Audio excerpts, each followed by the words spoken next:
Yeah. Ain't make crap. Part 2. Hey, Kudo, turn it up. Like a movie. Yeah.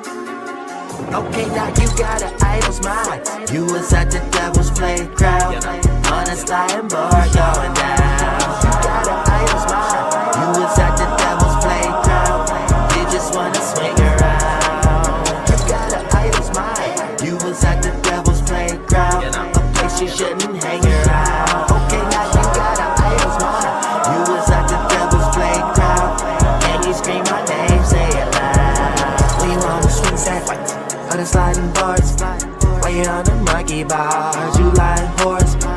Life just like a merry-go-round, and I'm sure. Then got dizzy from all the girls I adore. I keep thinking about stupid ass shit when I am bored. What's the truth? Can you tell me what you lying for? Tryna do everything by the books and by the board. That ain't reasons for you to blame the pilot for. Don't throw all of your bullshit on me, you project us. Don't throw all of your bullshit on me, you project us. I'm not something you could project on. You just a devil in a disguise and I was dead on. No end of a pencil, look imbecile, you just was led on. Following past the hill and that's something you can bet on. Okay, now you got an idol's mind. You was at the devil's playground. On a sliding board going down. You got an idol's mind. You was at the devil's playground. You just wanna swing around. You got an idol's mind. You was at the devil's playground. A place you shouldn't hang around. Okay, now you got an idol's mind. You was at the devil's playground. And you scream my name, say it loud. When you in the sandbox or the jungle gym, everything you fucking said, it was a gym. Wasn't smart at all and you need to come again. Gotta look down because pilot man above the rim. Yeah, yeah. Yeah, yeah. Yeah, yeah. Yeah, yeah. Yeah, yeah. Yeah, yeah. Yeah, yeah. Yeah, yeah. That's right. Yeah, yeah. Yeah, yeah. Yeah, yeah. Yeah, yeah. Yeah, yeah. Yeah, yeah. Yeah, yeah. Alright, yeah, yeah. Okay, now you got an idol's mind. You was at the devil's playground. On a sliding board going down. You got an idol's mind. You was at the devil's playground. You just wanna swing around. You got an idol's mind. You was at the devil's playground. A place you shouldn't hang around. Okay, now you got an idol's mind. You was at the devil's playground. And you scream my name, say it loud.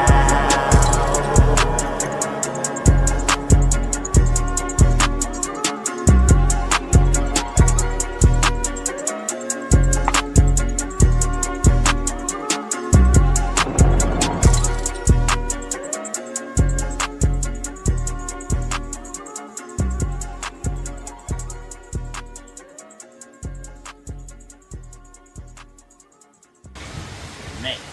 Try.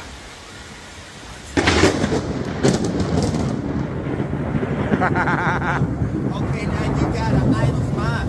You was at the devil's playground.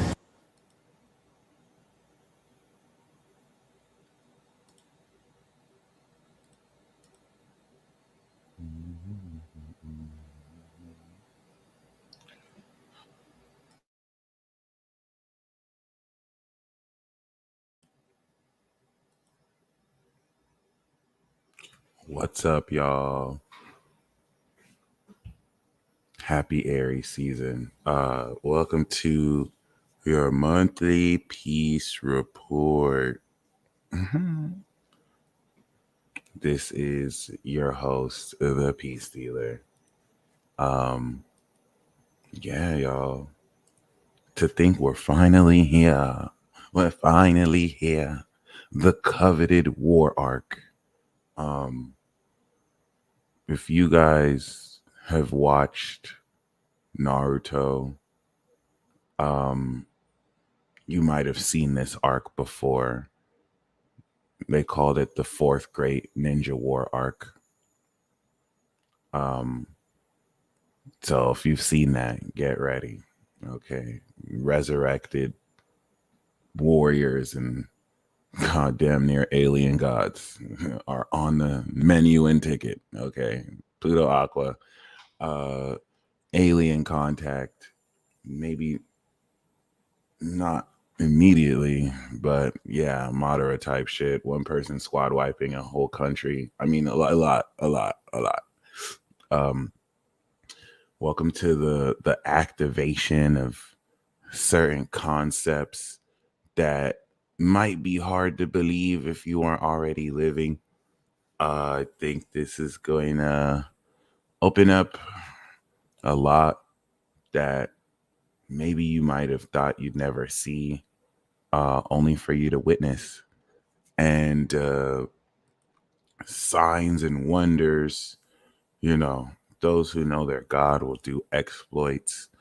This is effectively you being catapulted into one of the most prophesied, predicted times ever in human history. I'm not necessarily referencing all the things said about the eclipse. I reckon these things have been said about every eclipse. 3 days of darkness, Jesus coming back, the world ending. It's the end of the world. But yeah, I feel like what this eclipse specifically is set to do, as you can see, we are on the heels of the full moon. We are in eclipse territory right now. This is now activating this portal of identity and character. As you can see, we're at the full moon. In 2 weeks, we will be at the new moon. So right now we are enacting a 2-week setup. We're harvesting power over the next week. We're going to complete that harvest. Moon in Capricorn, very important transit relative to how things will shift. Then we have the new moon in Aries, and we kick this off. Okay. I would say I did speak about 6 months ago. There's video footage and proof. I told you that eclipse would be preparation for war. And of course, days after, or a day after, boom, Israel said they were in a state of war, right? And now, like I like to say, this is the war arc. This is what the preparation was for. The public and social relations to prepare for what actions people are about to be taking. Okay. And I know when we look at war, you guys might think, and of course, Russia has now declared they're in a state of war recently.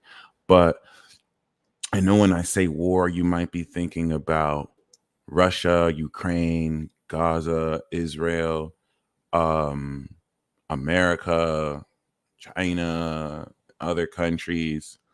I mean, in a very secular way,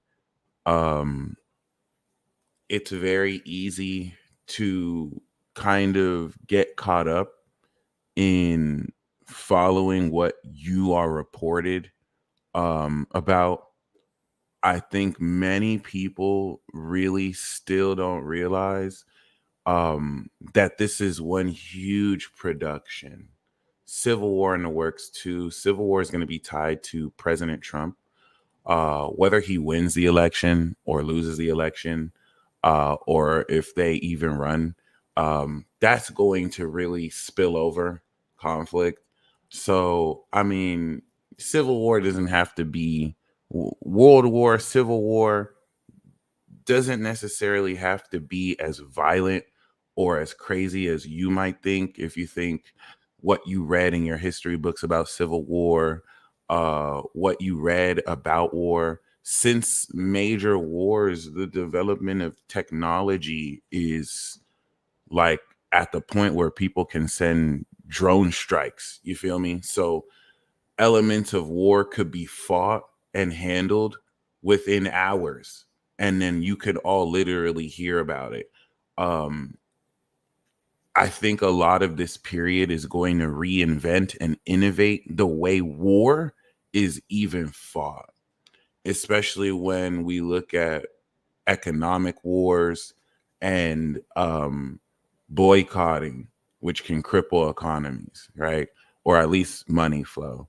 So I'm going to say the word war, but I want to really go out to say that there's what you might think of when you hear war, as far as like blood and guts and pandemonium and fear.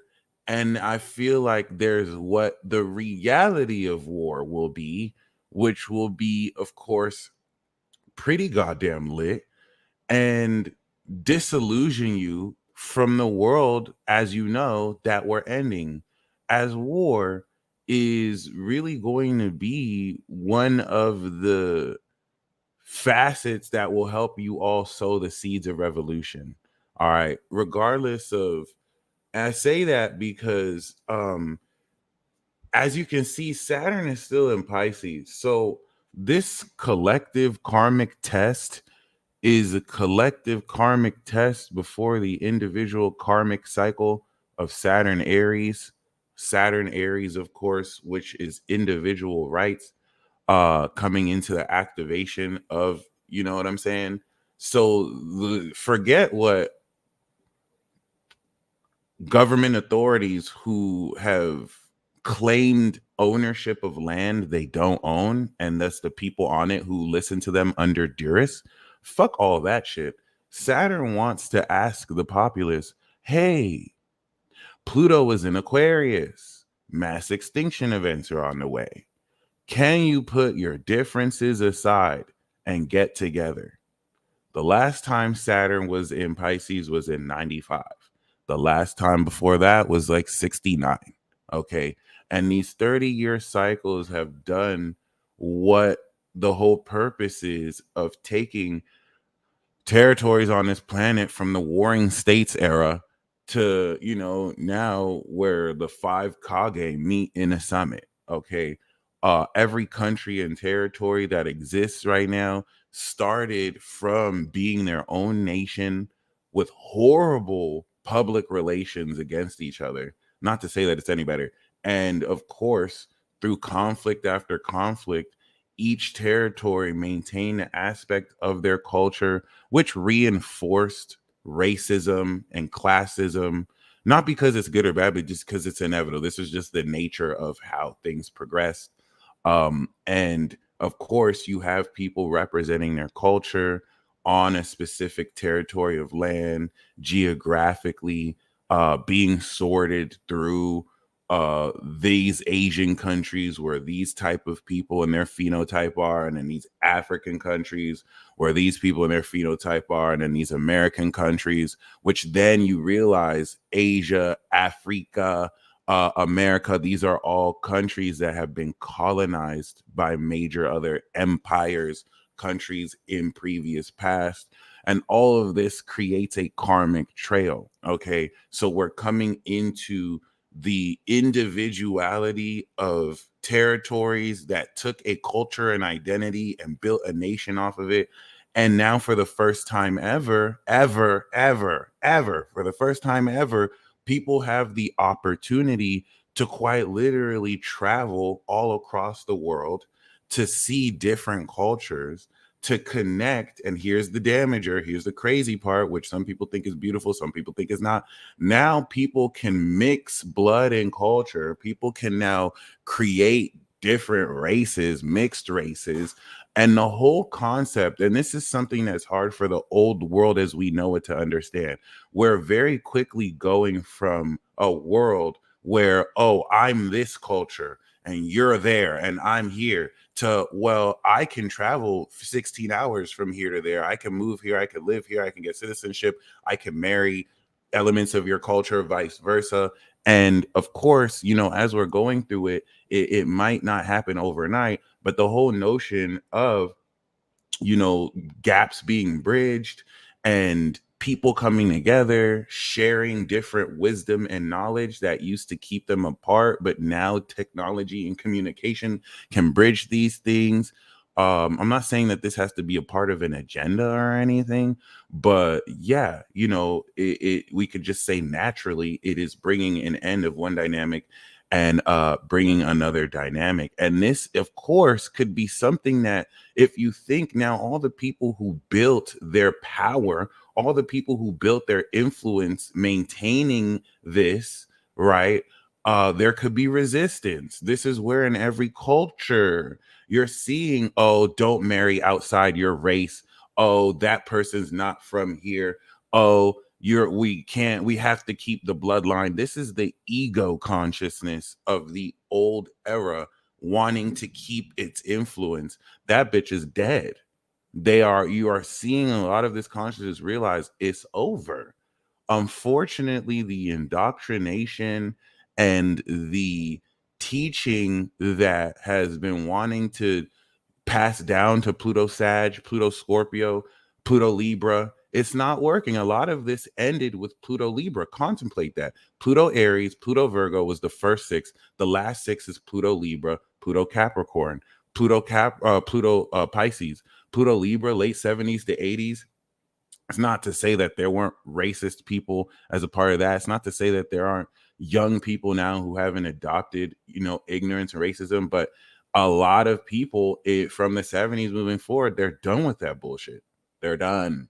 Sexism, I'm not going to say it's going to end out of nowhere, but compared to reinforced traditions, it has considerably ended, and it's very beautiful because there are a lot of themes that are not going to be carried on. That being said, new levels, new devils, this sets the stage for a one world order. Despite the conspiracy theories you may have heard as far as the new world order and there being one world order, well, whether the conspiracy theory is true or not, the whole notion and concept of the entire world coming together in order to operate as one government is an inevitability. Whether you see it as a good thing or a bad thing, it's something that with sustainable development that the UN is planning by 2030, you either know it or you don't know it. The union of currency, that's the next era. And that's why this war era is being fought. It's a large reason why this war era is being fought. The rush and the race to develop and gain all the land and to really take all your rights away. Because if you have individual rights, that's going to really get in the way of you owning nothing and being happy. All right. That sounds so fucking stupid. But yeah. So with that being said, I was saying all this to say certain people may not necessarily realize the propaganda in place. And I don't want to necessarily say that this has to be a conspiracy. A lot of this could just be the consequence of propaganda machines running from different countries with different lines of thought. So it doesn't it doesn't necessarily have to be a secret meeting ran by reptilians and evil overlords. But it doesn't have to be a conspiracy theory like that. But no one's gonna actually say it's really like that, right? But the whole notion that maybe if we can take advantage of broadcast channels around millions of people of the world and convince them that that person's different from you, don't trust that country, trust this country. You know what I mean? Imagine the sinister plot of conditioning children who have not developed their brains yet to make them believe that their identity is attached to a territory and country that's not even real. So that throughout the growing of their years, they are made to conform and align to the ideals of that country. And if they were to show any sentiment away from that country, they should be ostracized. They should be bullied. They shouldn't be accepted. They should be made to feel weird for thinking for themselves. Every country does this. So I can't say one country is better than the other.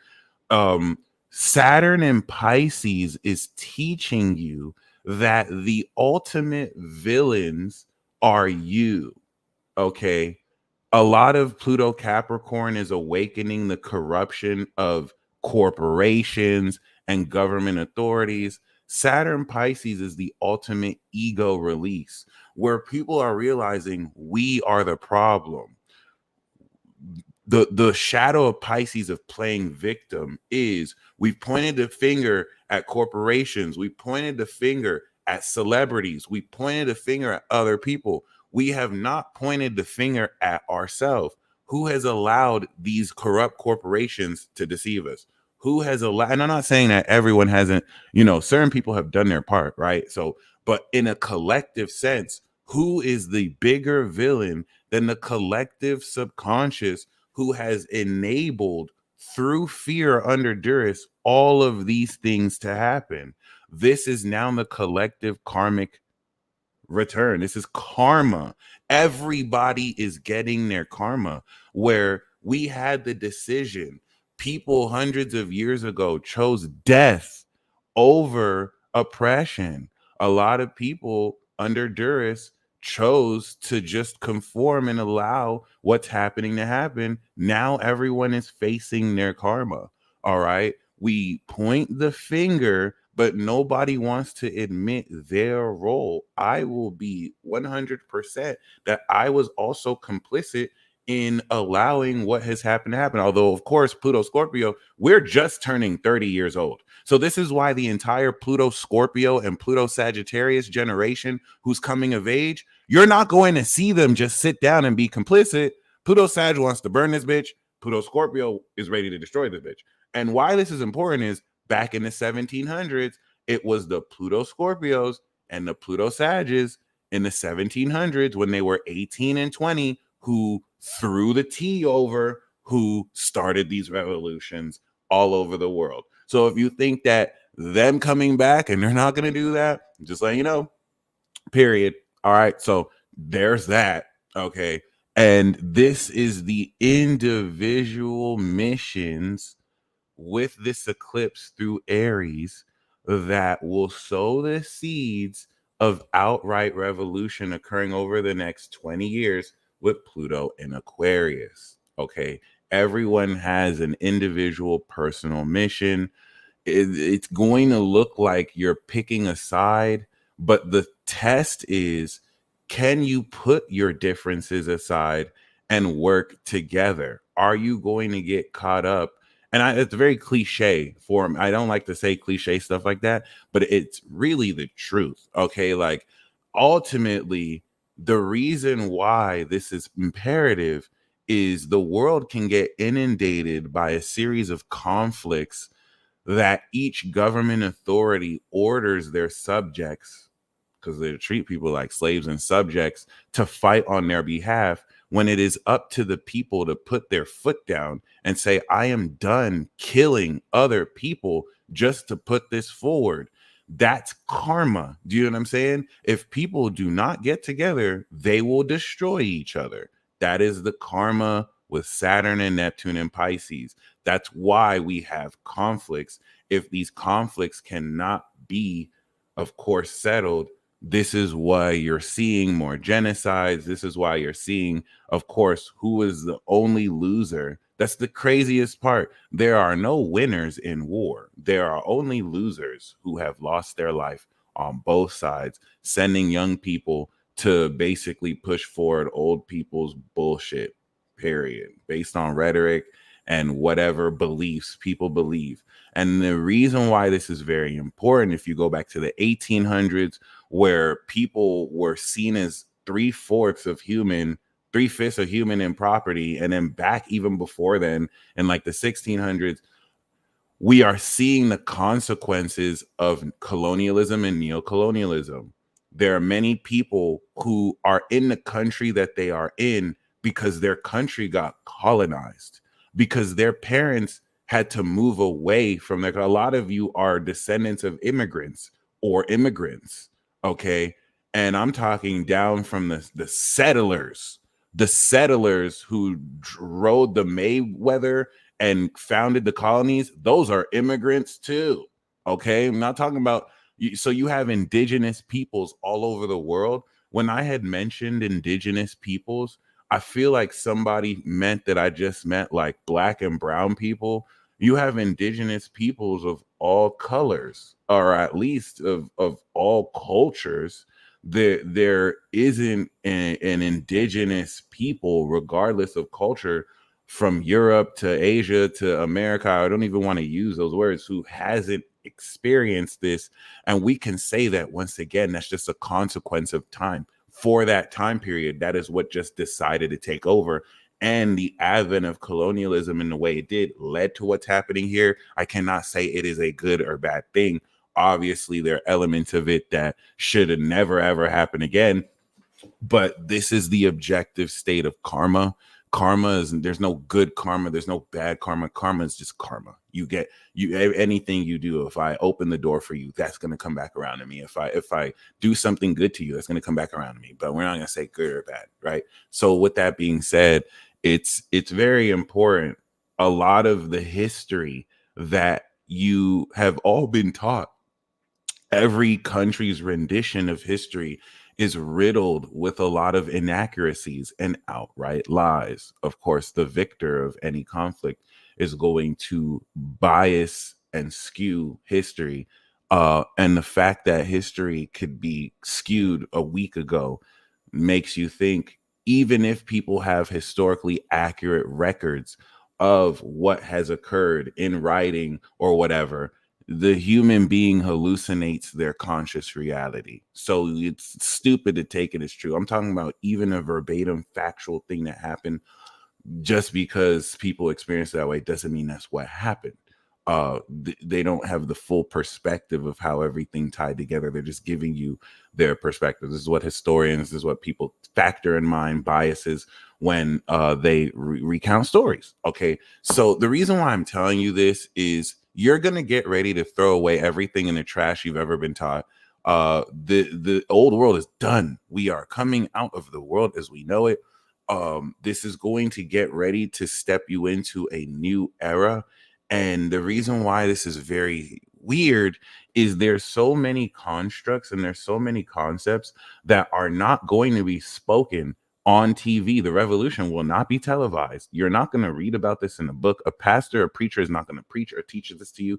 A teacher is not going to teach this to you. This is now innovating the evolution of consciousness itself as the collective unconscious awakens to itself. Let me ask you something. Why is it that you have been awakening your abilities? Why is it that you've been aware of synchronicities that reveal a divine nature under the physicality that you have been outright lied to your entire life, to be made to feel that you are just a physical being when you are a soul having a physical experience?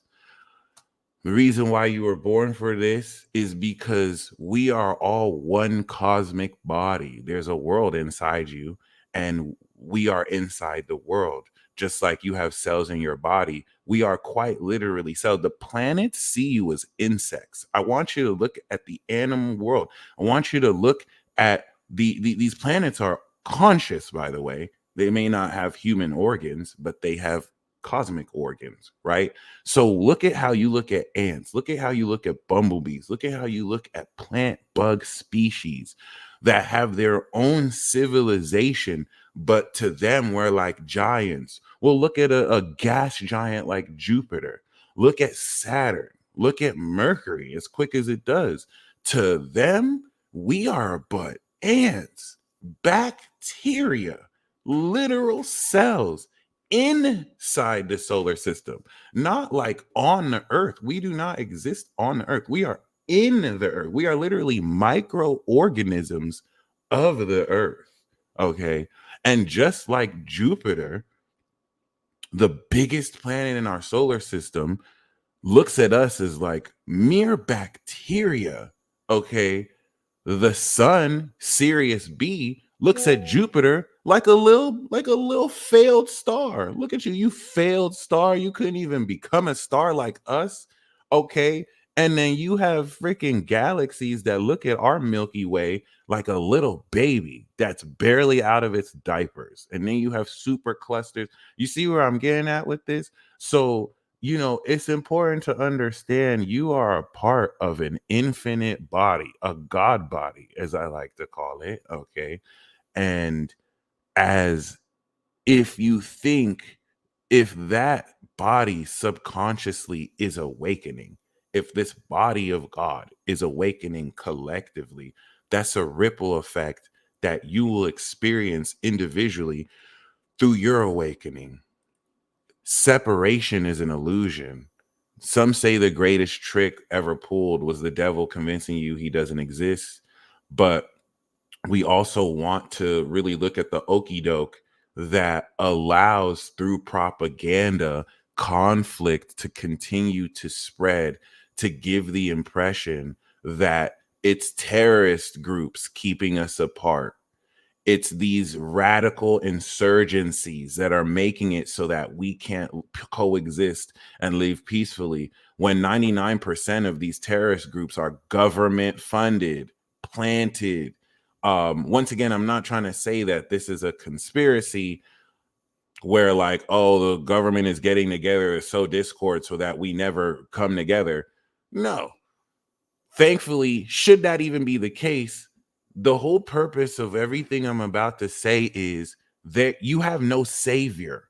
I'm so, like, a lot of it's very fascinating to me how elements of current thought today are shaped by the advent and institute of Roman Catholicism, a bunch of old fucking geezers who decided to monopolize the truth and basically plagiarize the story of Christ, stealing elements of Egyptian and Zoroastrianism, amongst other things. And people swear and live by a religion that their country was colonized from, saying through the stress that they have gone through that, oh, this is really my God. You were colonized, boo.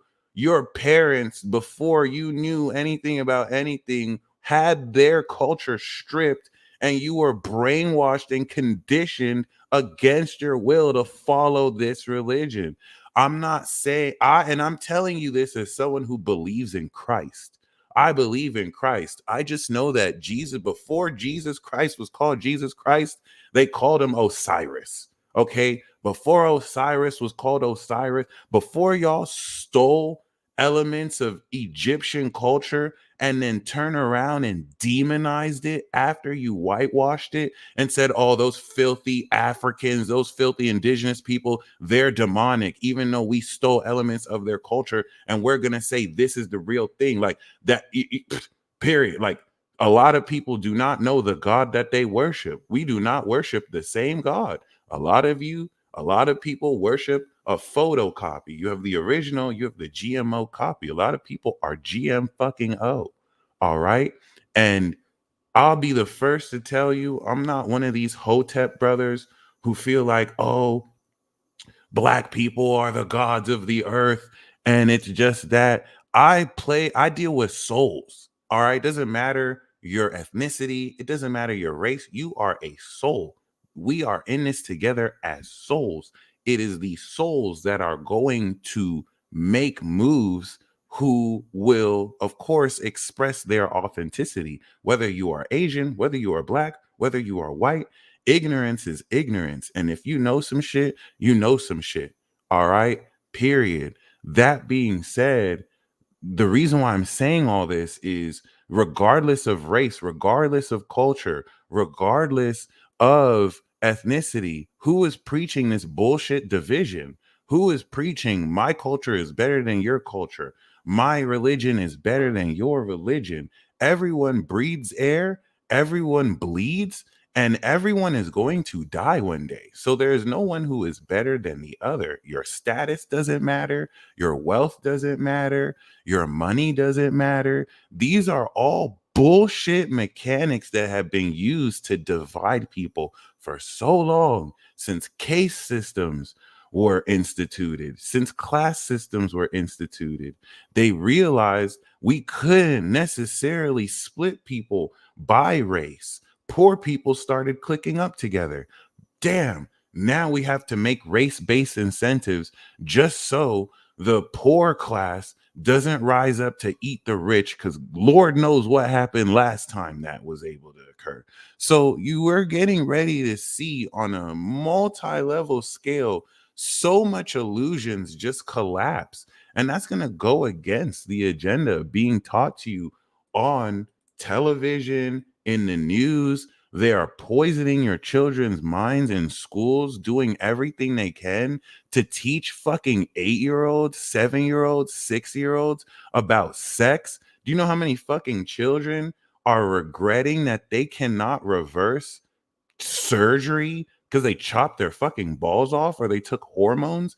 This is a war against your kids. You have demons outright attacking your children, trying their best to justify why this hyper over sexualized culture is okay to indulge in. And thankfully, people all around the world are not taking this bullshit in stride. One of the biggest disillusionments that are about to happen, everyone all around the world is about to realize that the themes they have been pushing to you for years throughout the world was a desperate attempt to make the minority a majority. All of these weird, evil people doing everything they can to normalize anything from sexual immorality to pedophilia, they have never been a majority. You have always held the power. You are the ones being targeted. Those of you who think clear, rationally, and authentically. All right. And one thing that is finally ready to occur is something that finally can see the ball rolling. And I'm going to explain to you how over the next 2 weeks, this is going to direct what side are you on this revolution. Are you on the side of good? Are you on the side of evil? Or have you recognized there really are no sides? You are one. This is what is going to be we're getting ready, okay, for a crazy 2 weeks. Conflicts that are happening in every field from entertainment to politics are, of course, following along this trend of this new activation. This is a brand new era, and this is very important because this is representing, since 10 years ago, a large facet of conflicts that have brewed already. So certain people may think this is coming out of nowhere. Like the issue between Palestine and Israel has been happening for over 30 years. Okay. And it's very hypocritical to really talk about certain things as if they're just kicking off, because that's just disrespectful to the thousands of lives that were lost for decades, with which it's not like people started crying out now. People have been talking, only for people to just suddenly give a fuck, just to take advantage of the clout that comes behind it. It's a very dark and shitty world, but thankfully you're in this world and you make it less shitty. So this is where we're going to sow these seeds of revolution that will not be televised.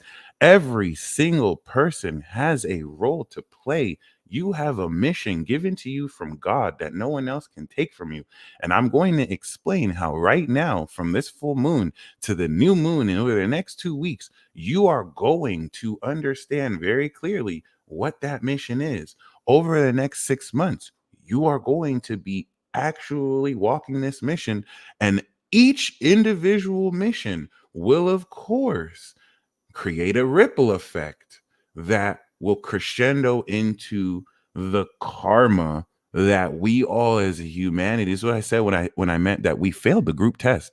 Once Saturn goes into Aries and Jupiter comes into Gemini, and moves through, all the people who passed individually, your work will save you through because you did the work. So that integrity come through. But as far as the group test, we all collectively have to face the consequence of failing the group test. And that's going to look like war and bloodshed.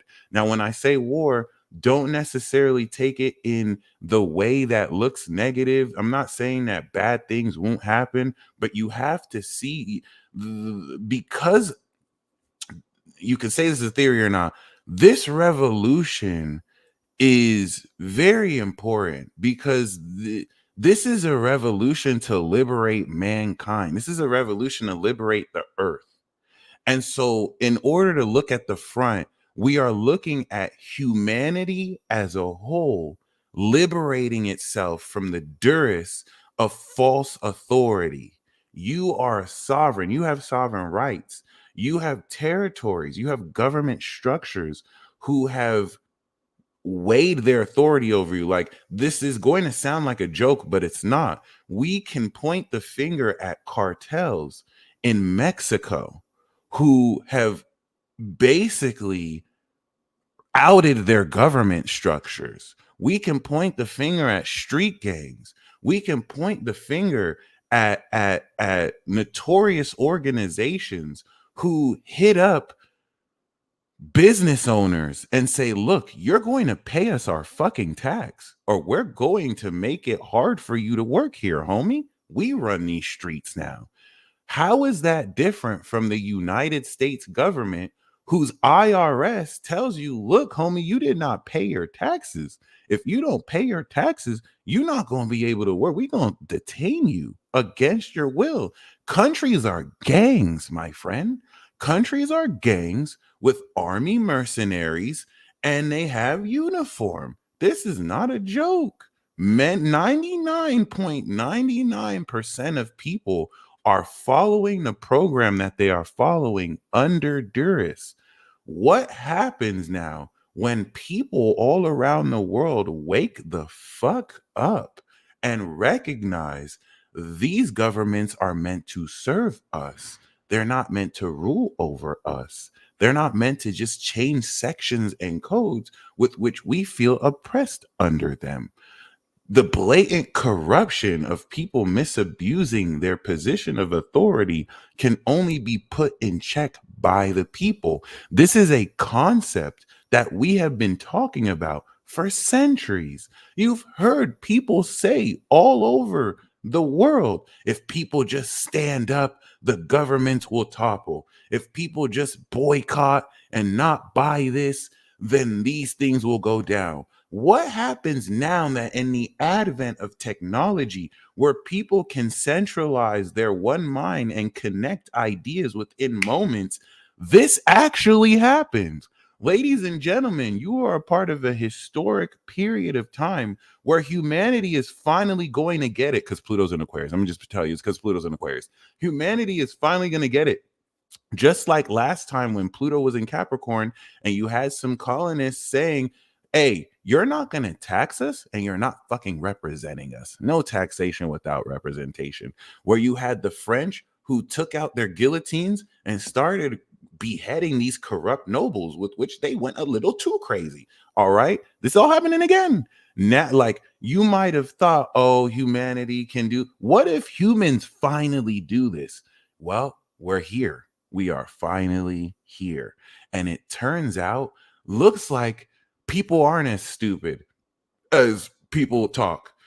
Looks like people have always been awake. Looks like people aren't asleep, like has been the rumor. Looks like people are more gifted than we could have ever imagined from every generation. Looks like millennials and Gen Z aren't fucking stupid. Looks like we have some heavy hitters in the boomers. Looks like Gen X has some of the greatest people. Looks like it was a lie that anybody was sorry, and these lies needed to be perpetuated so that we could be fighting each other, because God forbid we actually get together and expose all of this stuff together. Looks like this stuff has always been occurring. People from all around the world have always been exposing things, but when you're able to control narratives and what kind of news gets out there, certain governments have done whatever they can in their power to maintain order by not letting these revolutionary ideas get out.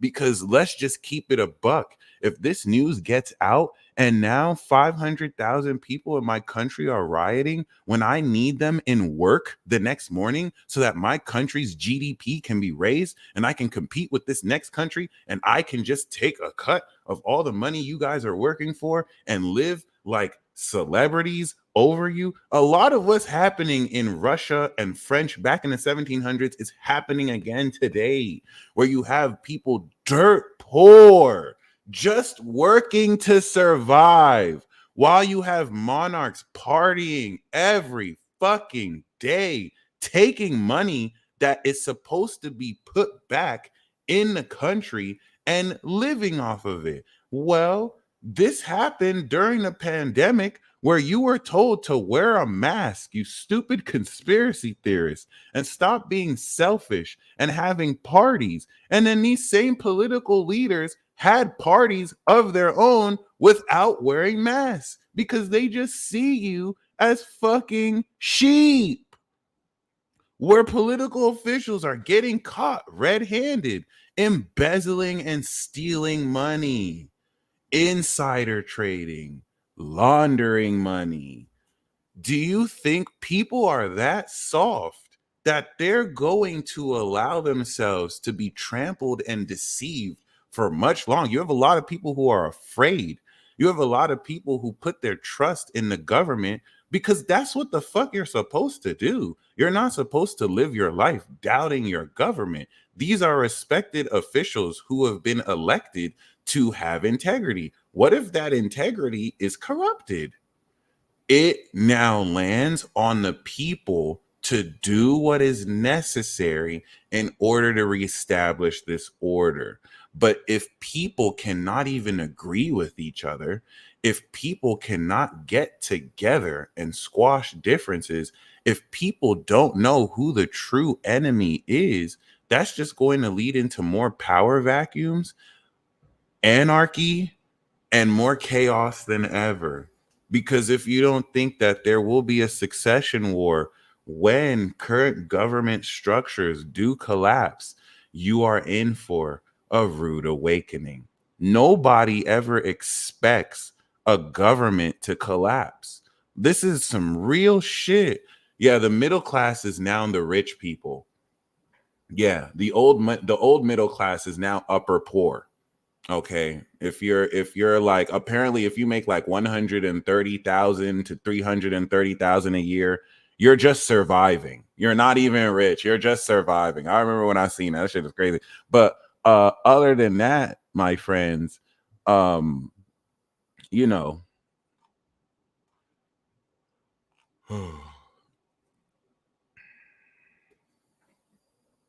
so we all have a part to play in this revolution, okay? And the world that is ideally, I mean, there's so many possibilities. The variables with this Pisces, we could have a whole new world order where we break through the illusion and we're all one country, we're all one world with the united currency. You know, a lot of that has been seen negatively. That doesn't have to be some bad conspiracy. Like, this could be, it's just who is on that authority. Is this going to be ran by an evil group of people who want to use this to control the rest of the world? Or are we going to take back the power individually with individual rights and enable a more liberation throughout the world where people can literally be in one big united world? All right. It's pride, it's ego. There's a lot of money people have to lose. Like, forget all the bullshit of people telling you about overpopulation. This, like, I feel like people do not understand, in the hindsight of interest groups and rhetoric being told to you to justify the destruction of this planet. All right. Despite any weather manipulation, despite any gadgets and technology, humanity is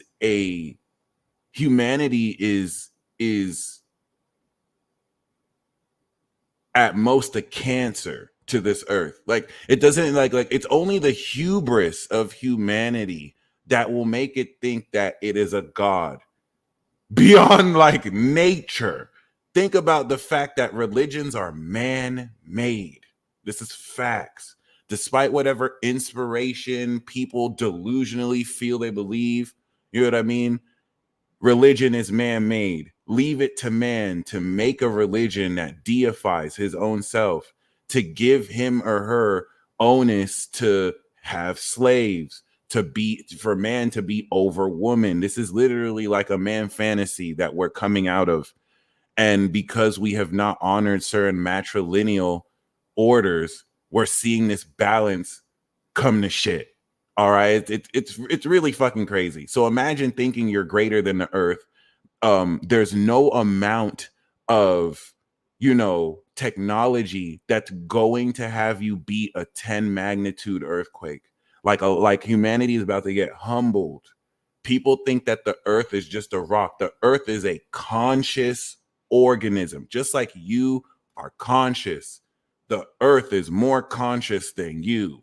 You are like a bacteria on the earth. Humbly, respectfully. This is why we need to rid our ego.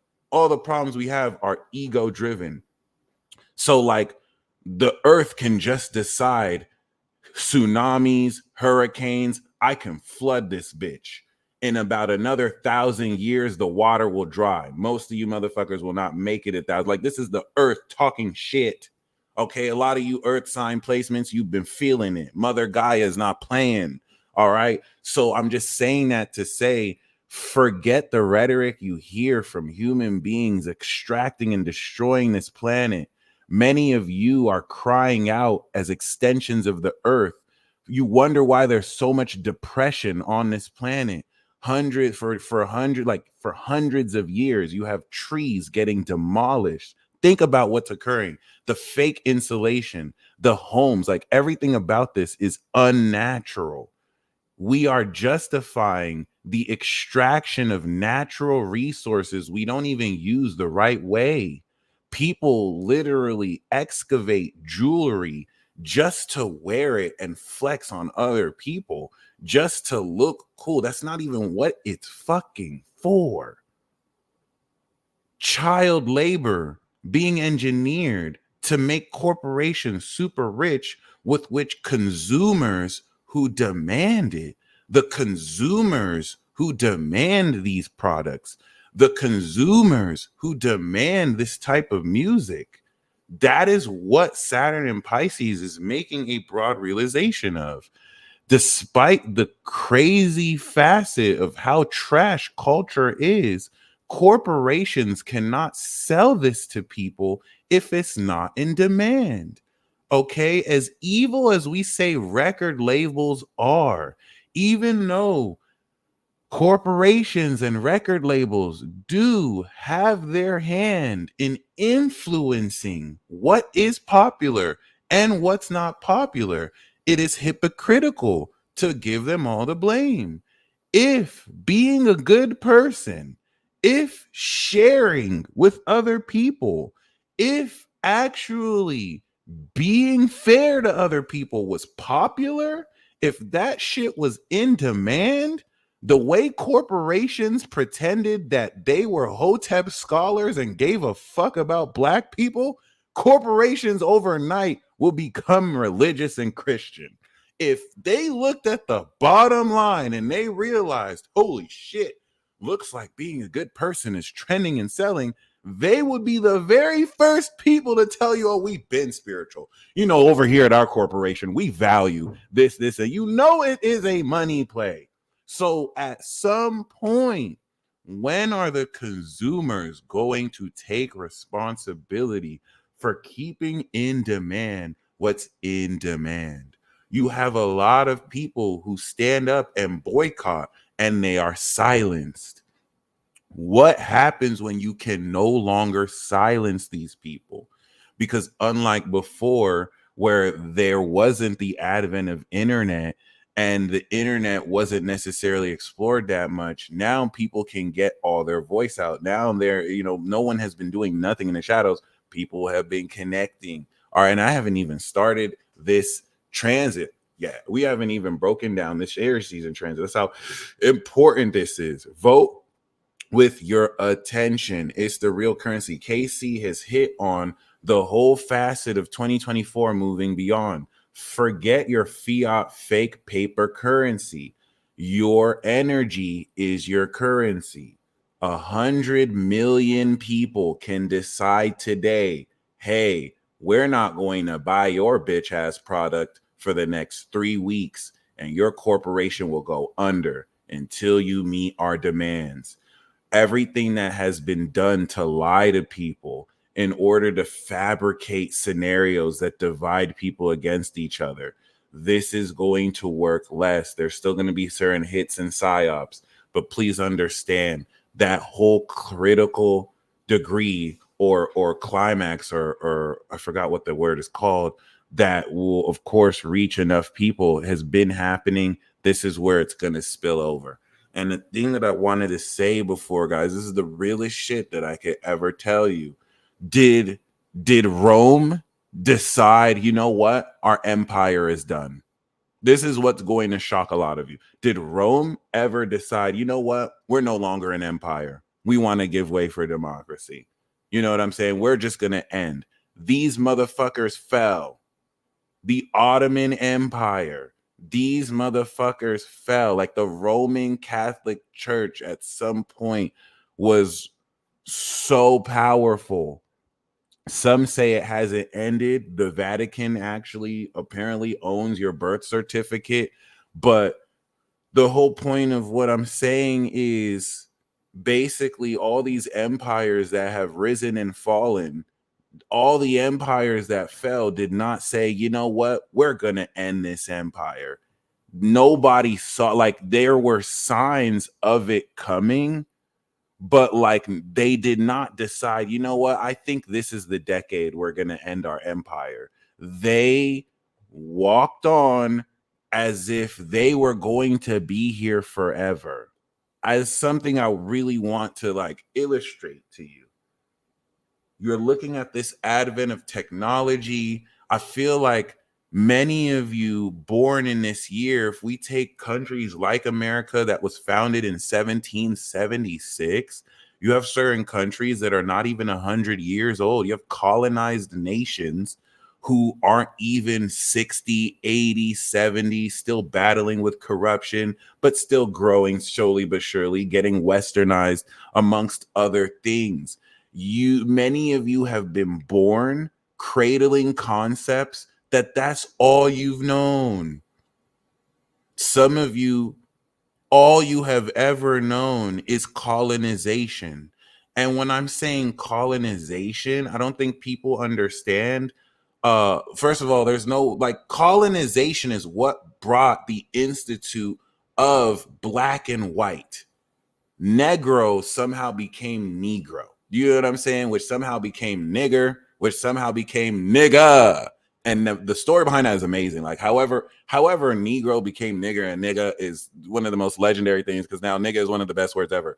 But other than that, all right, like there was a period of time where people did not necessarily do this, where the whole institution of race wasn't necessarily proliferated, if that makes sense. Okay.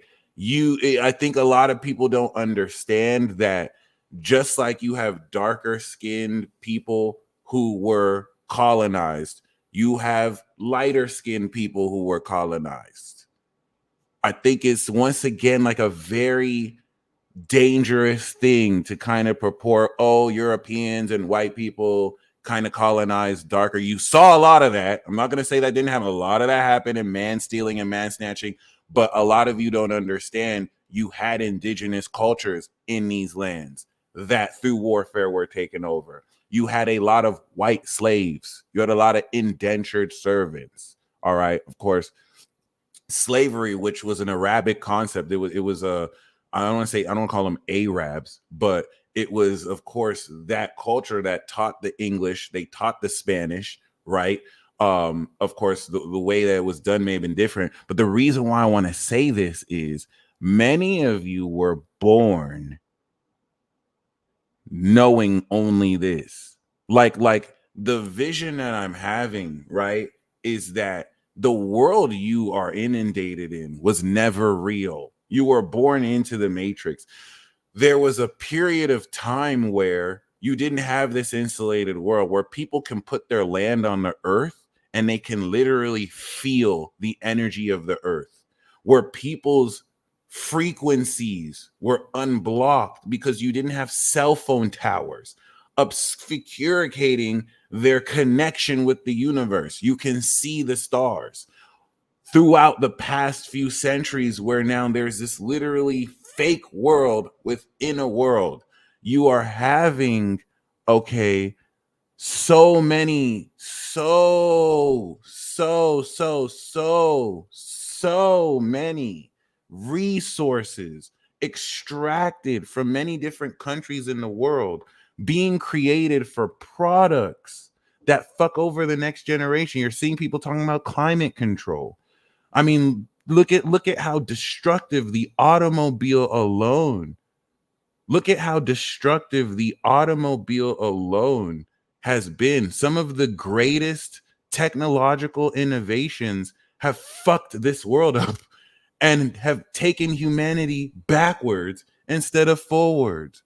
Look at the pollution of the ocean because of materials created for some of the most useless technology that doesn't really in the long run really mean shit.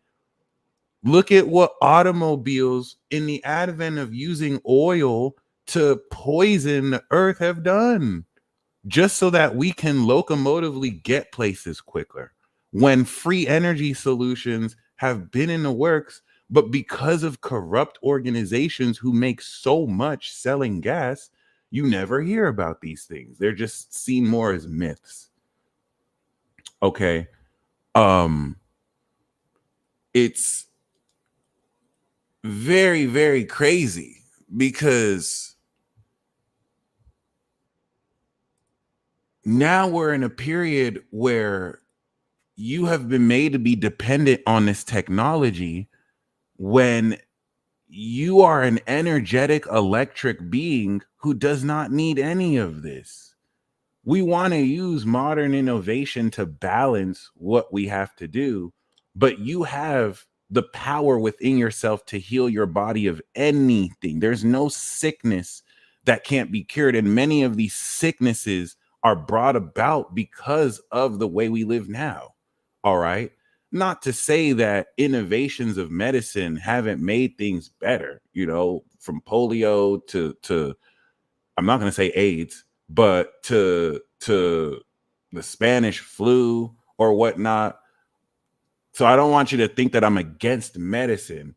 I'm against the dependency of bullshit technology that lies to you and says you're just a physical being. You can't heal yourself. You need this medication. That should be a decision. That should be a choice. You should know your options. You should know what's possible. But when you've been conditioned and brainwashed as a kid to learn that your anatomy and your biology does not necessarily allow for anything supernatural when your entire existence is a miracle, don't get it twisted. It's a far cry from what we had before, lying to you about, oh, just put whiskey on it or just believe in God and God will heal it. Okay, I'm saying both of them suck. We need to meet in the middle where you understand in light of true science your true potential. And thankfully we are in it. The crazy thing is the information has always been around, but you see this suppression because it doesn't enable certain people to make and maximize the money relative to people who look at you as slaves. They don't look at you as royalty. They don't look at you as anything outside of a number and collateral. And that's why this is the seed of revolution. Aries is all about I am. Who are you? Are you just some slave? Are you just some subject of a stolen territory on genocided land? Are you a critical individual thinker? There's nothing wrong with having some kind of pride in where you're from, There's everything wrong with now giving into the lie of what you are and where you're from and sweeping under the rug how all of this really came about. Okay. So Rome didn't know it was going to fall. The Ottoman Empire didn't know it was going to fall. At some point, England was an empire. It didn't know it would lose a majority of its influence and have to actually share. Imagine England's surprise when it's like, I can't take over the world. I have to share land and territory with the rest of y'all. And actually, and then now we had that led to a UN. Like, B, you think that doesn't apply here? Do you think Europe now, America now, South America now, do you think they're not subject to fall? Like and this is what I'm saying. Like many of you were born and grew up in this culture, regardless of what country you are. This current world system is all you know. Your parents, their parents, their parents. So many of you are insulated. And the reason why the vision that I'm seeing is what is about to happen is the complete and total destruction of this order. And what it's going to happen is it's going to reset the world to how it used to be. That's going to feel like we're going backwards, but we're actually moving forward. What we've done up until this point was we've moved forward, but moving forward has moved us backwards. We've developed cars. We've developed technology. We've developed all sorts of thinking. And in moving forward, we have destroyed the earth. We have poisoned each other. We've moved backwards. We might have to move backwards, where in the advent of a lack of this infrastructure and the lack of this technology as we know it, we go backwards, but we're able to move forward as a result. So many of you are getting ready to break into the state of the world before it was insulated with all this fakeness. But because this is all you know, you might be convinced that we need to bring things back to normal, where the very planet itself is establishing order. This is a theme in Bleach. For those of you who watch Bleach and the Hell Arc, if you think, let me say this once again. Let me say this once again. All right.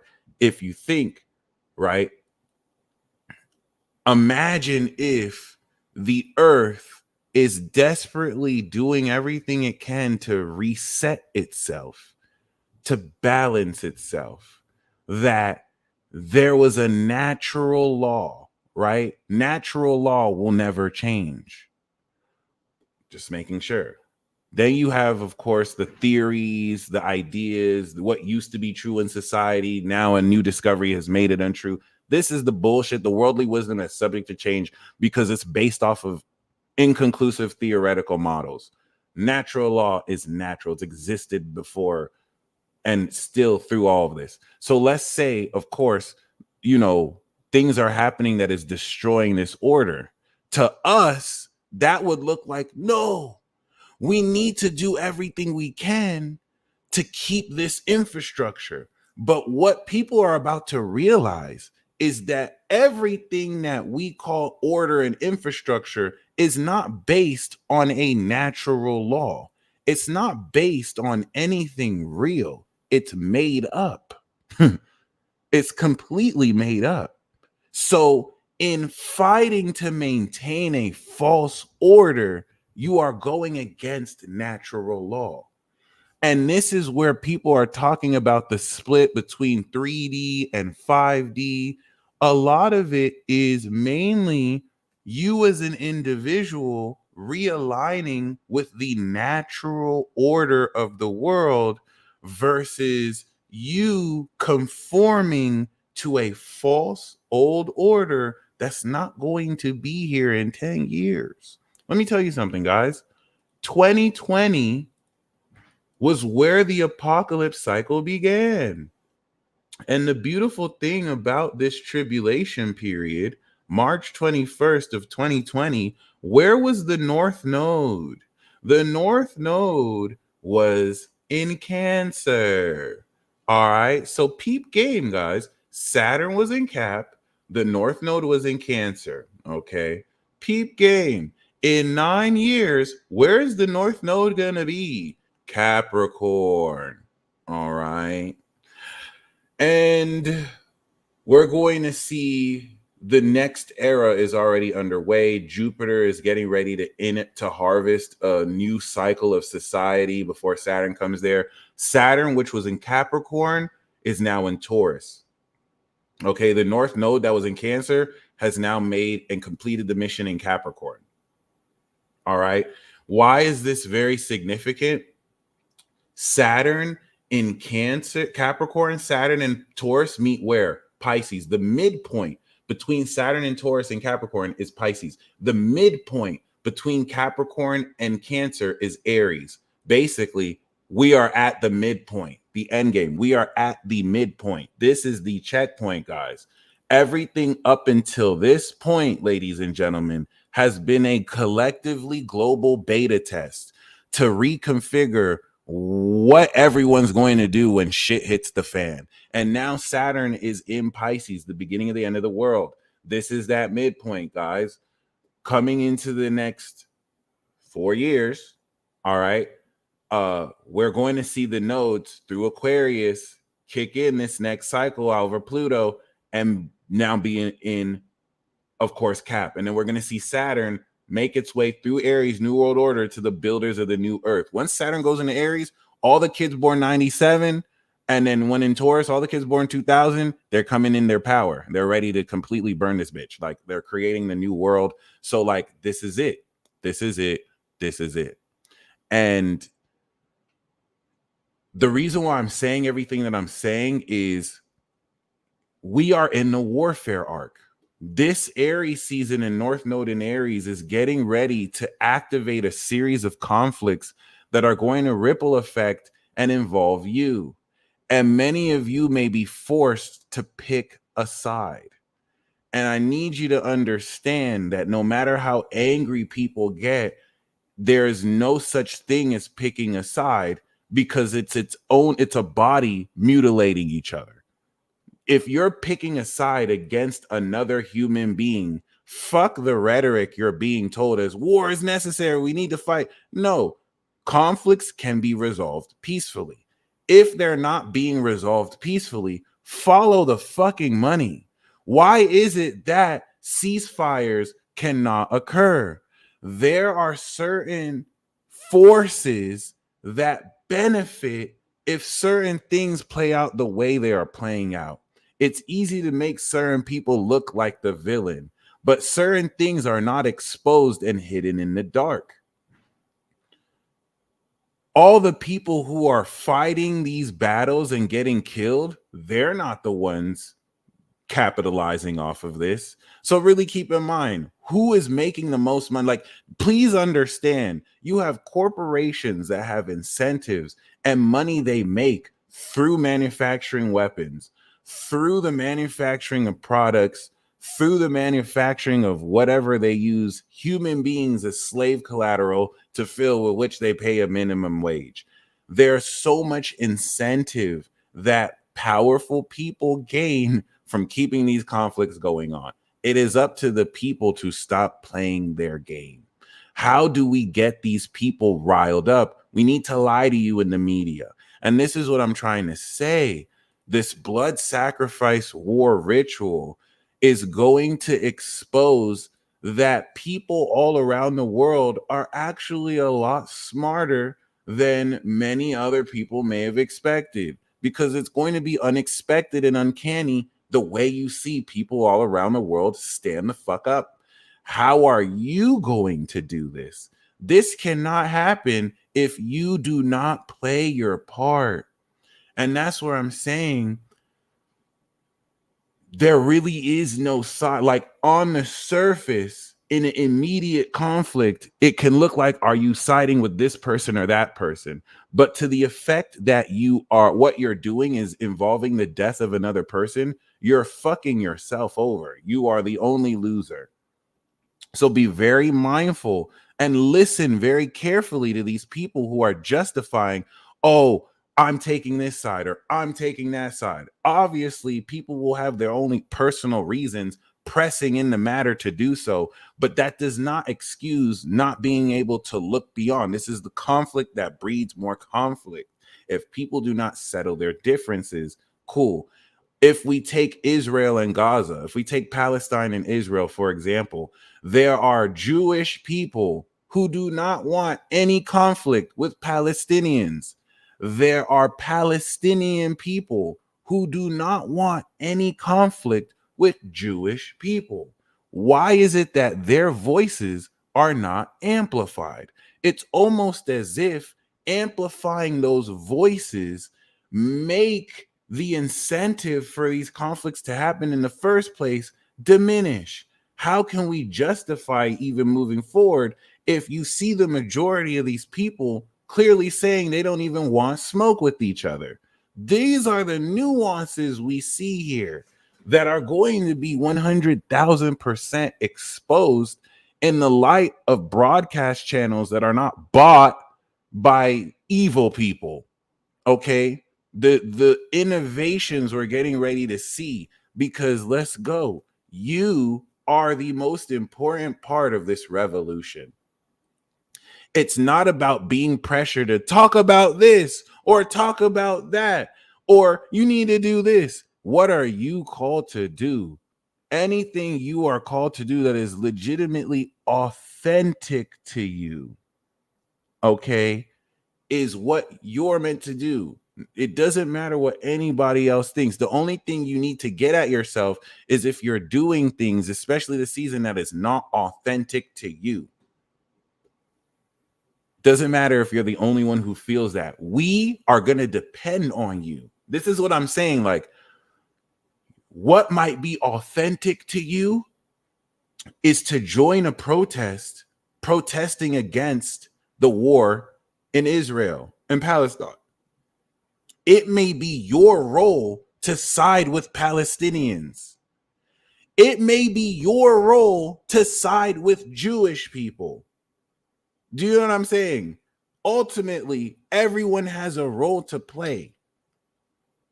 That might be at that time what you're supposed to do. This is the element of destiny. I'm just letting you know, two people opposing each other are playing their role as antagonists of each other.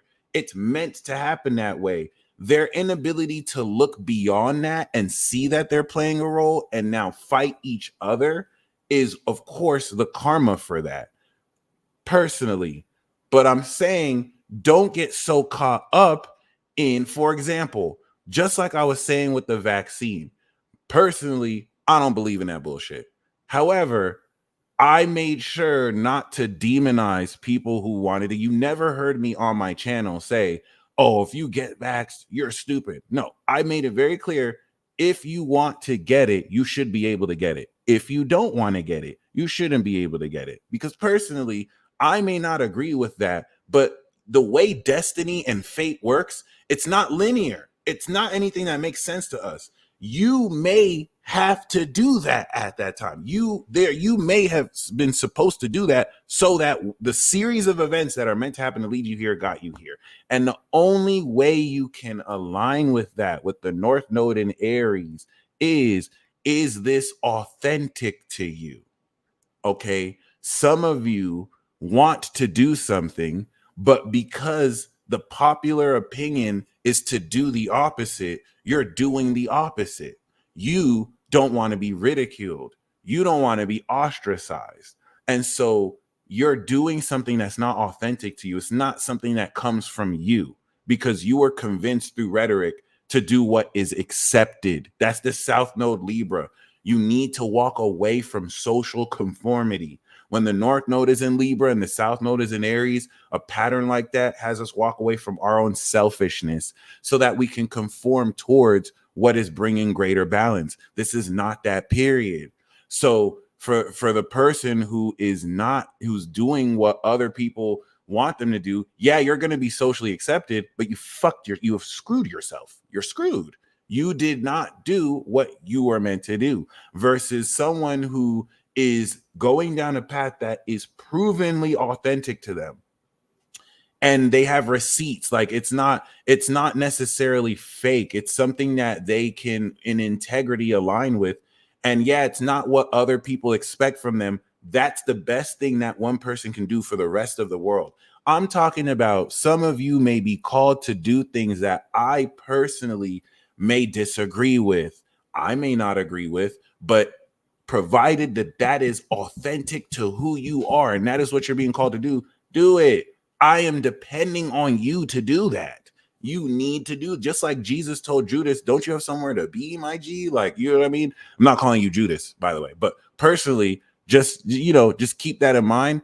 This is what the next 2 weeks is going to unlock for you. So if you're not sure what this mission is, over the next 2 weeks from this full moon and new moon, you're being re-debriefed. The 6 months from Libra season to here was to prepare for the mission. This is the 2 weeks where you're finally getting debriefed. Should you choose to accept this mission, you have to do A, B, C, and D. This message will self-destruct in 30 seconds, motherfucker. Okay, this is not a joke. Right now, over the next 2 weeks, you are preparing to embark on this mission, which is tied to this war arc. Okay. In 2 weeks during the new moon, you are going to activate this personal mission. All right. So I'm going to explain to you what this Aries season 2024 arc is going to entail. It is a very amazing honor to serve you guys in this facet and capacity. Once again, I know what I'm meant to do, thankfully, and I'm just going to keep on pushing it forward. All right. I'm meant to be in a position to provide this cosmic service, regardless of what country you're from, ethnicity you're from, sexual orientation you represent, sex, culture. That's it. All right. I'm here to serve. I feel like if everyone opens up their gifts and serves each other, we will be in the world that we want to be. So let me, just like you, be the change we want to be. And I'm going to, you know, find ways to just continue to expand that. Despite people who may look at what we do as evil, as pseudoscientific, none of them know their moon sign. None of them have ever satisfied the burden of proof. And I can say confidently, they don't know what they're talking about. And that just brings so much more of a confidence in the importance of what we're doing, where the greatest and brightest minds, which are fucking stupid, you know, proliferate with their knowledge. Oh, blah, blah, blah. They can't even debunk what we're doing. We are so ahead of our time. So this is a part of the revolution. Yeah, you have a lot of intelligent, well-decorated, educated fucking idiots and losers out there. There's a lot of goofies with the check. Shout out to Kendrick Lamar. I'm just saying. Okay, so this is where you finally get to show what you've been made of this entire time. There's a lot of people looking at you like, oh, you're not even about that. And they're about to be surprised when they realize that you're way more powerful than they could have ever imagined. All right. You're getting ready to be disillusioned out of the false world you and your parents parents have known forever. Okay. And, you know, all you have to do is break through the gaslighting and the, of course, illusions filled with rhetoric to justify that the territories you are on are for your benefit. Okay. But let me just be completely honest. There's no country and there's no territory that has the authority to sick its police on you. Whether you have agreed to this indirectly or not, it's all a bunch of legal bullshit. The only law that exists over you is the law of God. Harm no man, harm not their property. That's about it. All these sections, all these codes being made up that you have to follow under duress. Let me tell you something. Just because a group of people signed a fucking signature and agreed with a small minority and group of people that they own a land, it doesn't mean that they own a land. There's no territory on this earth that belongs to a country. All these countries are corporations who use vernacular enchantment and brainwashing to literally mislead a populace. And then they kill people who who have revolutionary ideas. That's something that doesn't matter what color or race you are. That's what people throughout the world have been united. All people, black people, white people, Asian people, brown people, women, men, all sorts of sexual orientations. You tell the truth, you expose what's happening, we're going to kill you, period. You magicians, we have intelligence agencies after you. We have literal broadcast channels to just inundate to the rest of the populace. You're just a conspiracy theorist. You only exist in fantasy and science fiction. Ladies and gentlemen, remember, Aries season is I am. Who are you? Who has it been revealed that you are? You are not a nationality. You are not a sexual orientation. You are not a race. Ew. You're not a color.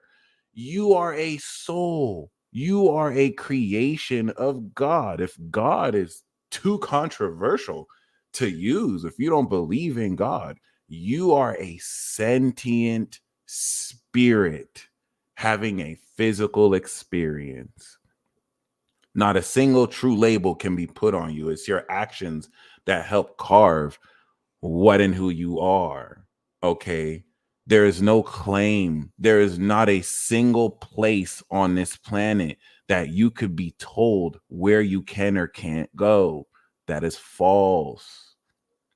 There is not an authority outside of God that exists above you.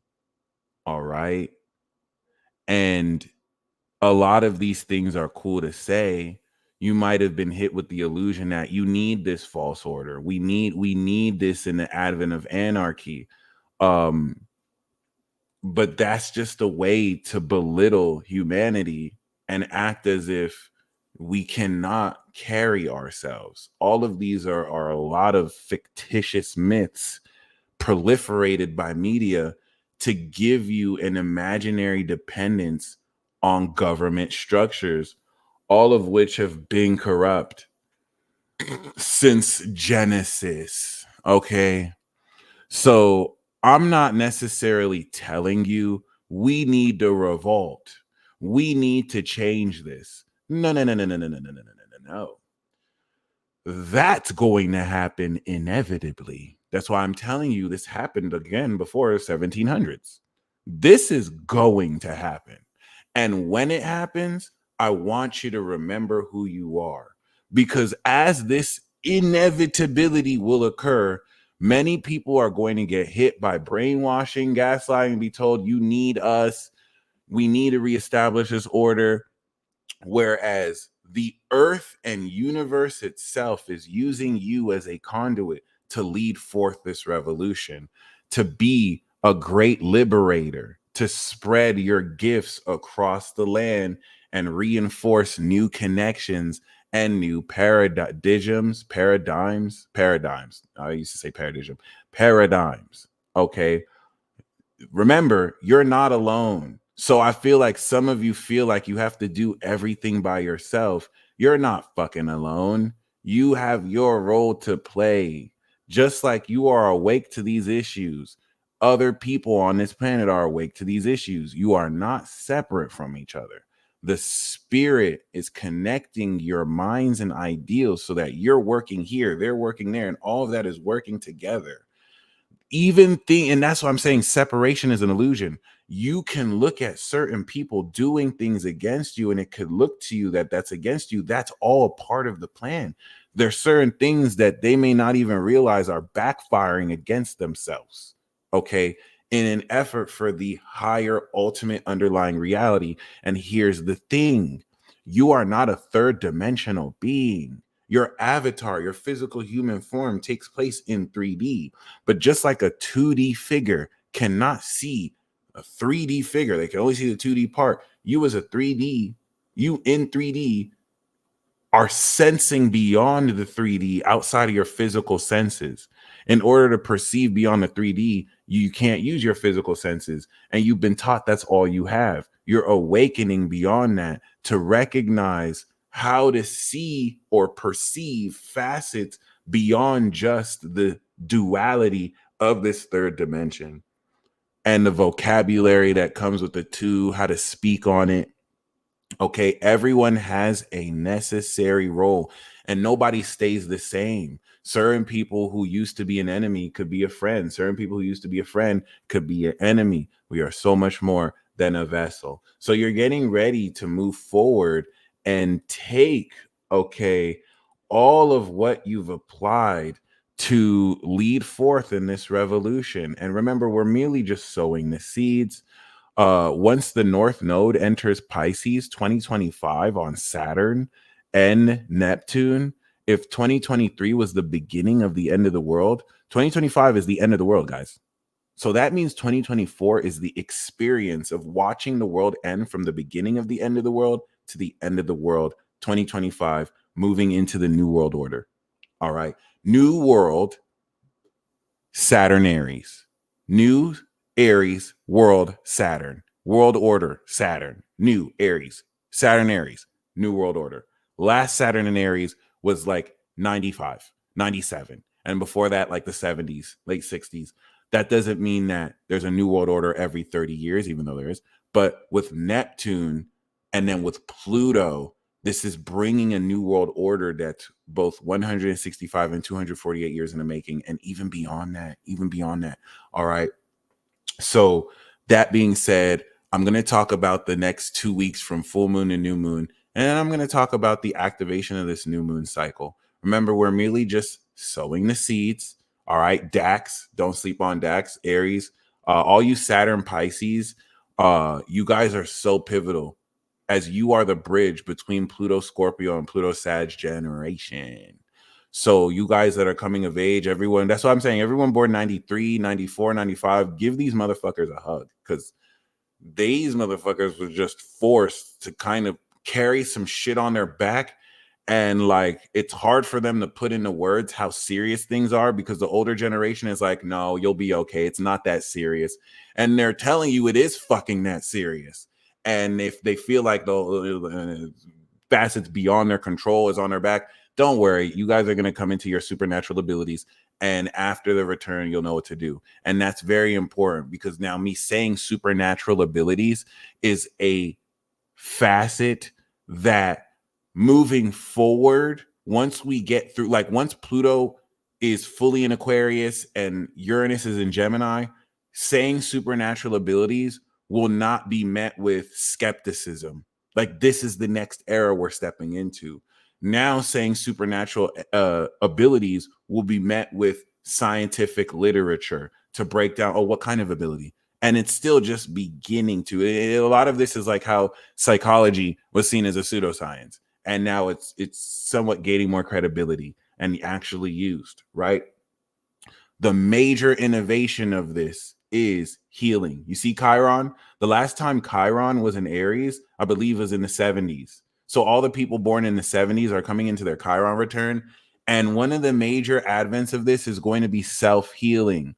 One of the major elements of revolution is everyone all around the world are going to enhance and evolve to the next level their ability to heal themselves. Everyone has the natural ability to use Reiki. I mean, just the placebo effect experiments prove the potential of that.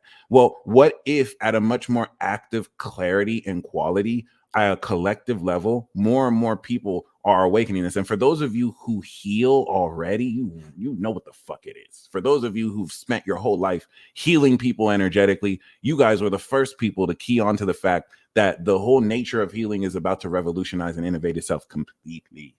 Okay. And you're realizing that healing is not as simple as just putting your hands on something. Your presence can heal, your words can heal, frequencies can heal. Okay. In light of technology that's also going to advance medicine thousandfold, for better and for worse, there's also your own natural bioelectricity. Okay. Your own feedback from your own body that you're going to begin to see on a greater level. People coming out the woodworks like, I healed myself of this. I healed myself of this. I healed myself of that. I healed myself of this. And Saturn going through Aries, All right. Saturn is going to go through Aries 2025 to 2027. Here's a prediction for me. Okay. Here's a prediction for you. Now that the North Node is on Chiron, you see how Saturn is in Pisces? So I want you to see there's Saturn in Pisces, and then there's Saturn going through Aries through 2026 and 2027, right? Going over Chiron. You see how it's getting ready to go over Chiron? Boom. And then once Saturn is in Taurus over Chiron, do you know what that process is, guys? That is the process of regulating energy healing. Let's say it is proven right now that you can heal people with your energy. Well, that's nothing that's realistically regulated. There's no place you can go to in order to get a certificate to heal people with energy. There's no necessarily official schools you can get accreditation from, right? That's what the Saturn process is.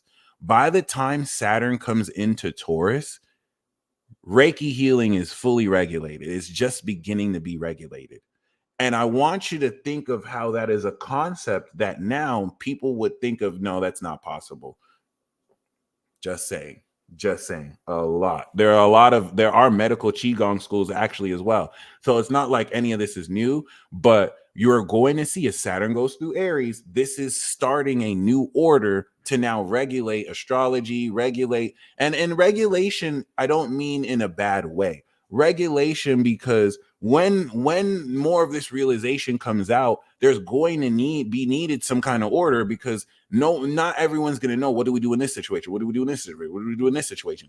And that's what's going to begin the process of anchoring through Aries. By the time it's in Taurus, okay, now we have a working model of how to actually make this more real.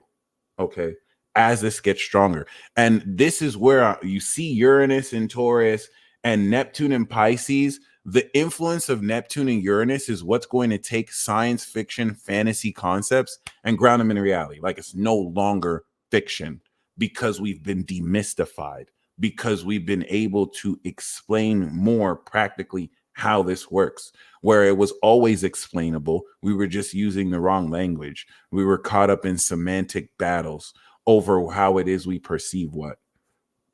All this supernatural ability, all these superpowers that are going to come into prevalence, none of them are new. Your ancestors have been using them. But of course, the way they have been presented to the populace is everything. All right. And once again, the reason why I want to really hit on this is these are things that many people will see as bullshit. I mean, look at what we're doing right now. You have idiots who don't know their moon sign. They've never read a natal chart ever in their life. They don't know what a trine is. They don't know basic astronomical principles, but they'll tell you they don't believe in astrology. Completely brain dead, as if the sun is waiting for you to believe in it. It's true whether you believe in it or not. So just like something as simple as that is sorely misunderstood. Think about deep supernatural principles through telepathy, telekinesis, natural bioelectricity and healing, okay, herbology, a lot of things resurfacing in the advent of technology in different repackaged ways. But the most important facet of this, before we spiral wrong, you see how Libra in 2029, Jupiter will be in Libra. That's where a lot of this will begin to integrate. This is you activating what you're doing, because many of you are meant to teach this throughout the rest of, okay, the decade. And it's going to be the striving of the authentic direction and approach you take that will help guide you along that. Okay, so as you can see, we're starting this Aries season off pretty much with the full moon, 4 degrees in. We kicked it off with the moon in Leo. This helped us integrate the new beliefs in Pisces we activated. This was a system of magic that you activated, by the way, because this new moon was with Saturn in Pisces. So it's not just like Gemini season where we're going to activate a new magical ability. this took the mastery of our magic through Virgo and then the ascension of our abilities in the Sagittarius. And Pisces now created with Saturn a system of beliefs. Every single ability, every single technique that's possible for you to learn. That's really what that was. It was the final magic activation. Now, this perception converts cardinally into power. Everything you believe about yourself is directed through your actions. And that is what we are harvesting right now with the full moon. All right. So, what is it that you're harvesting? Superpowers. Aries is raw power. Cancer is psychic power. Libra is social superpower. Capricorn is collective universal God power, which with Pluto awakened since 2008, and now that we are getting ready to awaken the Force, popularized by Star Wars, you are now harvesting not only superpowers that will unlock raw power, you are also unlocking powers linked to your early childhood and past lives. Some of you since early childhood are not aware that you suppressed your superpowers, your raw power, your God power, or it was beaten or conditioned out of you. All right.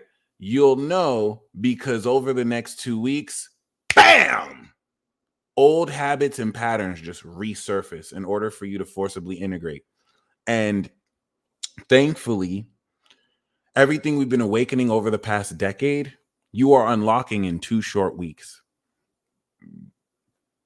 This South Node Libra over the next week to the moon in Capricorn is a full-on harvest of cardinal power that is converting the magical belief and perspective into who you believe you are and how it is you engage with other people. The rules for engagement before we kick off war. Okay. Moon Libra, Moon Scorpio, Moon Sagittarius is the harvest of this new moon Pisces cycle, which is going to harvest in the form of power. The weak hate the powerful. The weak hate the strong. A lot of you are around some weak ass bitches, some weak ass motherfuckers. They are not powerful at all. They are intimidated by the natural strength and confidence that you have in yourself. And so all they can do is to spit high school names at you. Loser, lame, blah, because they do not have any power in and of themselves. Anyone who's strong in themselves is not threatened by another person. They do not have to project insecurities. A lot of you surround yourself around stupid, weak motherfuckers. And that could be the issue you're having because you are surrounded by a bunch of people who don't know themselves. And instead of standing in their own strength, because they are so weak, they have to call you names. They have to operate like they are in high school. That's how fucking stupid these people are. And they preach to a choir. It's not their fault. These are inferior creatures who have chosen to lower themselves by looking at you as less than yourself. Let me tell you something. Separation is an illusion, my G. If I insult you, if I scam you, if I try and defraud you, I'm hurting myself. I don't consider myself a good person because I serve you guys. You could say I'm selfish. I'm looking out for myself. I know if I look out for you and you win, I win. It's only idiots who hurt other people because they're hurting. And if they're doing that to someone else, they're really hurting themselves. So there's no respect towards that behavior. You have a bunch of people who've never, ever known shit about shit. And so you actually expressing knowledge of self intimidates the fuck out of them. They can't manipulate or control or feel better than someone like that. So they're going to progress and project on you. You don't have to pay mind to weaklings like that. These are idiots. They gain their sense of self-esteem by making fun of other people. They are the losers they think other people are. They have nothing on you. That's why they have to telepathically talk shit. They're not going to say it to your face. That's why they have to talk behind your back. You have people who have said the most amount of shit, books worth of material behind your back. and have not even said a paragraph to your face. That's called a weak little bitch. You do not have to waste your time with these stupid, weak little bitches. Keep doing you. They're going to keep doing what they do. Be weak. That's all they can do. That's all they can do. And preach to their choir, because without their choir, who are they really? Without their echo chamber, who are they really? That's why I say you can invite me on your platform. We can deal with your echo chamber. You're going to get this truth. I don't need an audience. I got the truth. Period. Okay. So just keep that in mind, because as you move forward, this is what's going to very powerfully establish all the work you are harvesting, all the power you are harvesting, everything you've done, literally, especially with the moon trine Pluto right now. This is actively awakening the higher knowledge of all the abilities and facets of your character you have awakened since 2008 when Pluto was in Capricorn. So if you think that in 2 weeks from now, this new moon in Aries is going to activate this war, it's going to activate your individual mission. This harvest of power is you unlocking every single one of your superpowers. You're getting ready to evolve over the next 12 years so that when we get into the new moon 2 weeks from now, you are starting this mission with your power. You are activating a new direction with this power. You are activating new power. Okay. This is the debriefing of your mission before then, which is going to let you know, hey, this is what we want you to do. This is what you need to do. Whether that's from your higher self, your environment, you're going to make this decision. And then 2 weeks, we're going to kick it off. Okay. So that's where we're going to start. What is it you're harvesting exactly? Because I know I've experienced synchronicities. I know I've experienced, it's different per generation, because you have people who are born in the 60s where their psychic abilities are fully matured. You have people born in the 90s who are still on the path to full maturation. You have people born in the 2000s who have yet to come of age yet and get their Saturn return. So everyone is at different stages, but everyone is still collectively awakening. And you, of course, have a solo individual mission to step forward. This war is a spiritual first. Forget this illusion of separation in 3D. There is not a single person that is flesh and blood that is your enemy. For our enemy is not flesh and blood, but spiritual principalities and forces of wickedness in high places. You know what the deal is. You have a lot of brainwashed, conditioned people who fight other human beings. And if you ask them why, they cannot tell you anything based in reality. They're going to recirculate someone's rhetoric or beliefs.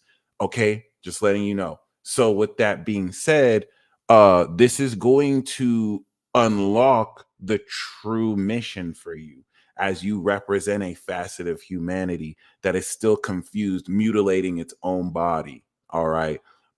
You clearly aren't stupid. So you are a part of, and here's the thing. Some of you are not even human. Some of you are celestials. Some of you are fairies. Yeah, I said it. Some of you represent the dragon clan. Some of you are literal angels here to assist humanity. So keep that in mind.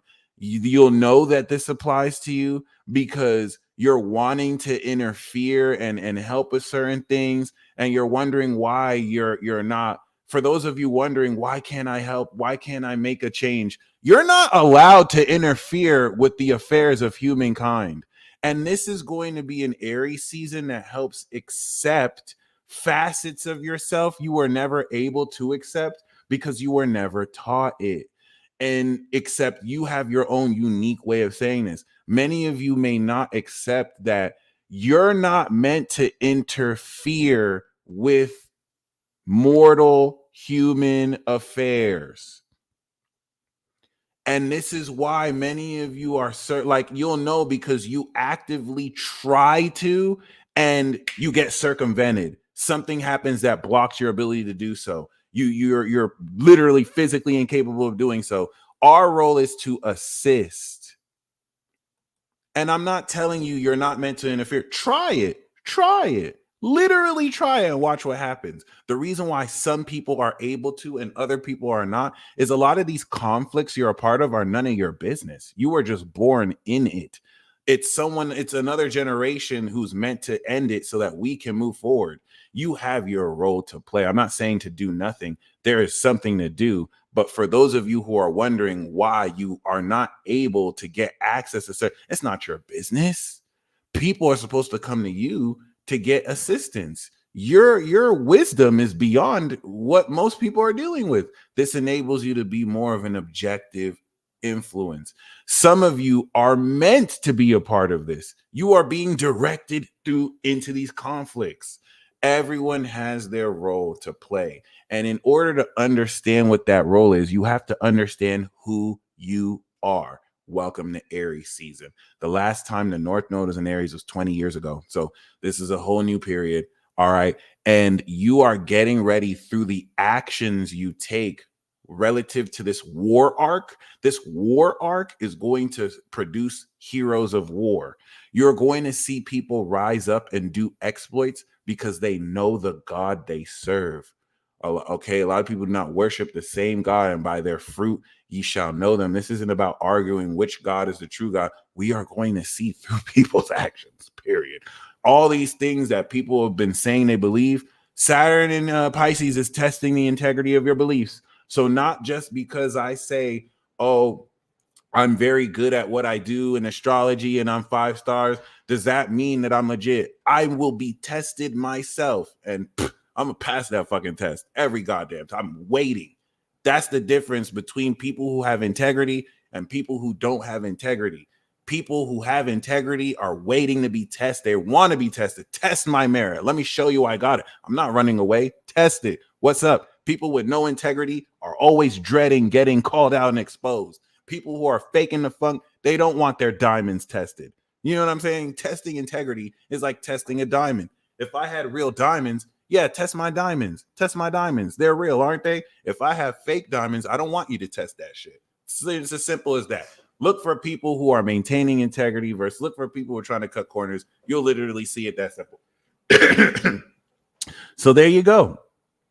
Those are certain themes that I want to really establish. Integrity, diamond testing. As Saturn is the pressure that makes diamonds. And then we also have this whole notion of healing power and unlocking your core identity. Okay. Everyone is activating the power to heal because that is a power you've had since birth. Everyone has that power. But everyone at a greater level is activating much more at will a conscious element of this.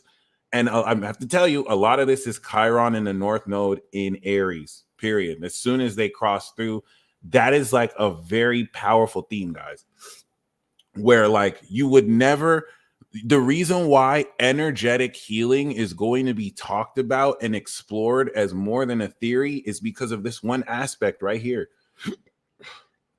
And then we've had this aspect more than once before. This is not the first time we've had this aspect throughout the past few millennium, but with Saturn in Pisces and Pluto in Aquarius and Uranus in Taurus, that's enabling us to ground the energy needed to facilitate this. People's ability to harness more energy at will and possible is also evolving. So this is a part of the end of chapter 1 of the evolution cycle. And that is something you really want to kind of open up, the whole notion of self-healing and being able to do that towards other people as well. Okay.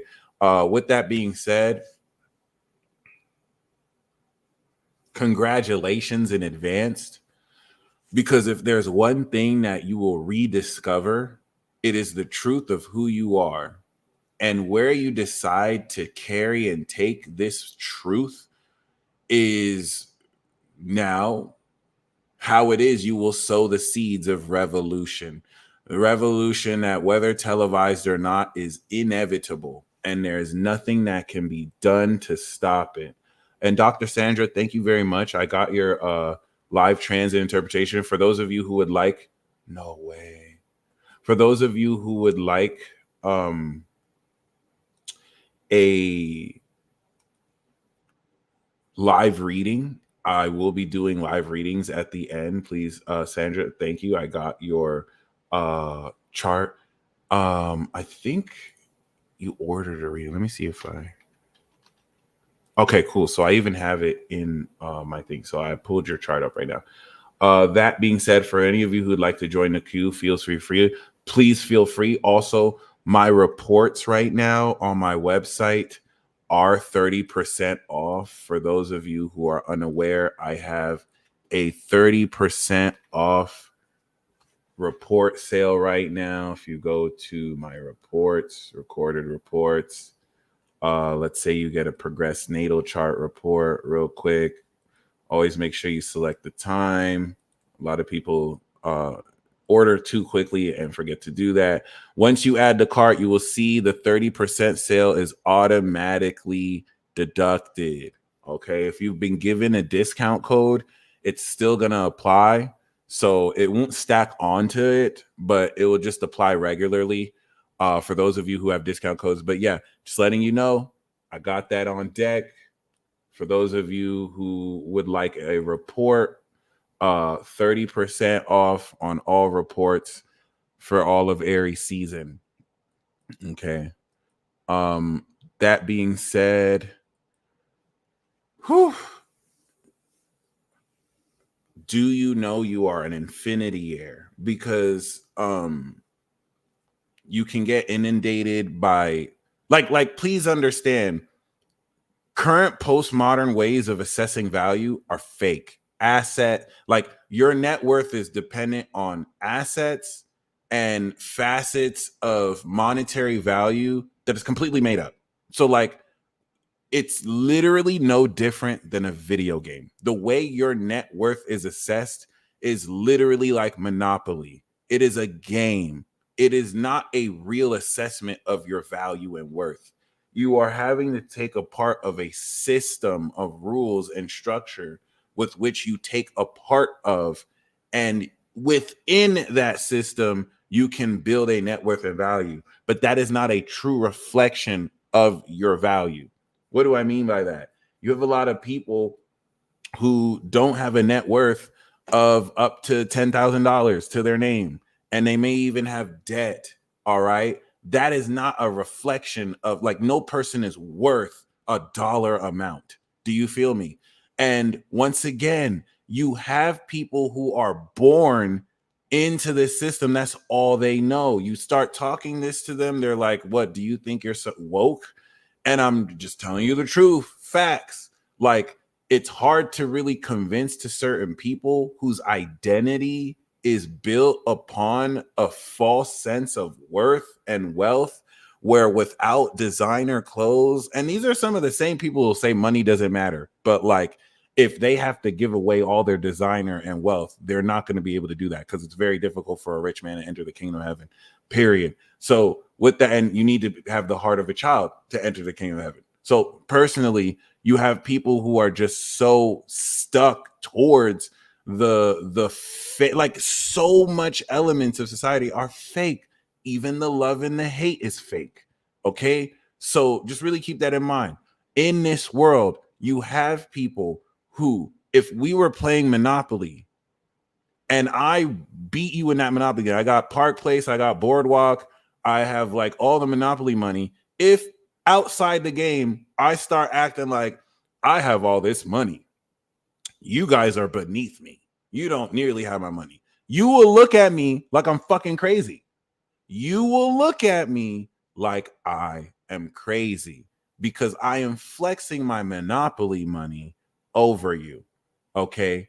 And yet this happens every day. And you see people worship other people because they have more Monopoly money than them, because they have traded the value of currency, attention, and energy they have within. And look at how thousands of people have been gaslighted to look at this as, oh, that's just a saying. Oh, that's cute. You do have the value inside, but I'd rather choose this fake fiat currency that literally has no value in and of itself and is basically going to crash inevitably. You have a value within yourself that is not influenced by the fluctuating nature of a market. You have a value within you expressed through you that every corporation on the earth spends billions of dollars just to get your attention.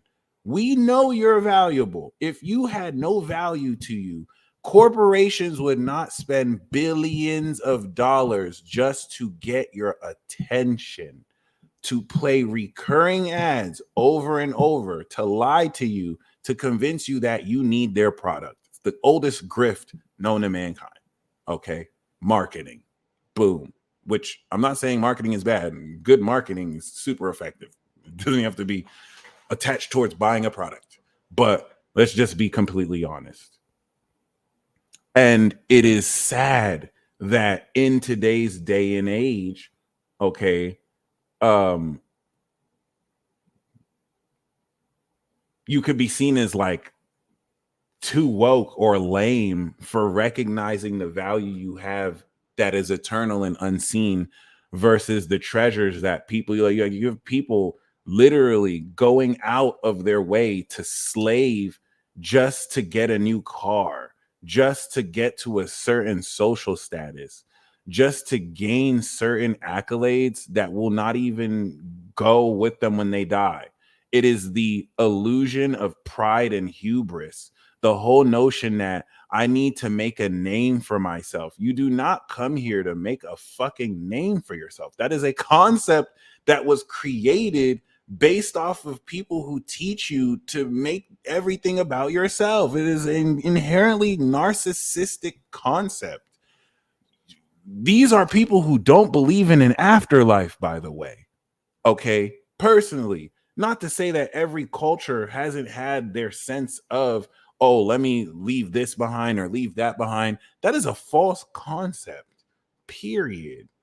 It is the extension of the human ego that cannot deny the fact that it doesn't really exist and it doesn't want to die. So I need something that, oh, this is proof that I was here. This is what I've done. And lends to bullshit that some people have greater legacies than others when everyone plays the role that they were meant to be played. Some people are meant to be fucking hated. Some people are meant to be loved. But it depends on who you're loved by. There are evil people who are loved by certain other evil people. All of this is subjective. Everyone has a role to play. So just really keep that in mind. The reason why I'm saying that is when we talk about the split between 3D and 5D, you have people who will choose what's material. And then you have people who will choose what is invisible. You cannot see the life force flowing through you. But what if there was a way that I was able to more than just manifest, but make practical ideas, frequencies, and energy in my body? What if I was able to now introduce a whole new system of value relative to everything intrinsic to me that makes obsolete the system that I am forced to play in under duress, with which I don't really have much of a choice whether to participate in or not? Well then, ladies and gentlemen, you be part of the revolution, and I would dare say you were chosen by the universe to help pioneer and move this forward, or at least chosen by yourself, because it's not necessarily that people who aren't using their energy or just focusing on the material don't have it. They just decided not to choose it. They decided that's pseudoscience. That's not real. That's fantasy. You have been practicing this near your whole life, so you know it's real, or maybe you recently awakened to it. These concepts are no longer concepts. Over the next 2 weeks alone, throughout all of the conflicts that are beginning to tie together, you're going to see the initialization of your power and how you identify through them and take action with them. Okay. So this is most definitely preparing you to very realistically not only step into a radical, unconventional way of expressing yourself that, while may have been done before, hasn't necessarily been pioneered before in the way that you will all pioneer it. Okay, because the value here is your presence. Okay, many of you are about to, like, after transits like this, not that it's relatively unique to this period. I'm sure there's throughout human history, all people making realizations like this. Your sense of presence is going to be so on point that you won't even care. Like, you'll turn down payment if you feel like if you don't even feel like being present somewhere. No more are you going, and that's what this full moon represents. This south node Libra, this moon on Libra on the south node is being king kunked by Saturn. This is a yod. This full moon is a powerful yod, ladies and gentlemen. Okay, Saturn, Jupiter, and the south node. All the relationships that you have accepted, which have undermined your value, which have not honored you, which have looked at you as less than your worth. All right. Oh, nice. Sandra, thank you for ordering the birth chart reading. I'm looking forward to doing that tomorrow for you. That's definitely going to be cool. Brandon, I got your PayPal. Thank you very much. Yeah, very, very important. All of the relationships that you have accepted. Yes, Amy, if you are Infinity Club, this will be available. The replay will be available for Infinity Club members, but I will leave this live open for at least a week. And then I'll make them exclusive all over again. All right. So whether you're a member or not, the up until the new moon in Aries, I'll keep this publicly available and you can all watch it. But once again, yeah, you know what I mean? All the relationships, romantic, platonic, that you have accepted in your life, that have seen you for less than you are, that has not honored your true value, that refuses to engage with you as an equal. Okay, you're putting that behind, whether that is a social group, whether that is one person, a group of people. It's a dub. It's over. We're moving forward on an individual new path that through this path will align you with those who resonate at your frequency, that doesn't see you as the royalty you are, that laughs and gaslights you when you are open and honest about what you're finally ready to share. There's certain people who never really make fun of you, or like they're not going to be mean and send names, but they have an inability to take you serious. Like, they're going to always poke fun at certain directions you're taking your character, maybe because they're not used to seeing it, or they have a static image of you within the box of understanding that they're comfortable accepting. You're burning that box. Like, it's a dub. It's up. It's over. All right. A lot of relationships that worked before to get you to this point are done. Some people are getting too caught up in the past. Like, you guys used to be friends. That was for a purpose. It's done now. People have made their decision. Somebody's going this direction. Another person's going this direction. You got to go your separate ways. That's not a bad thing.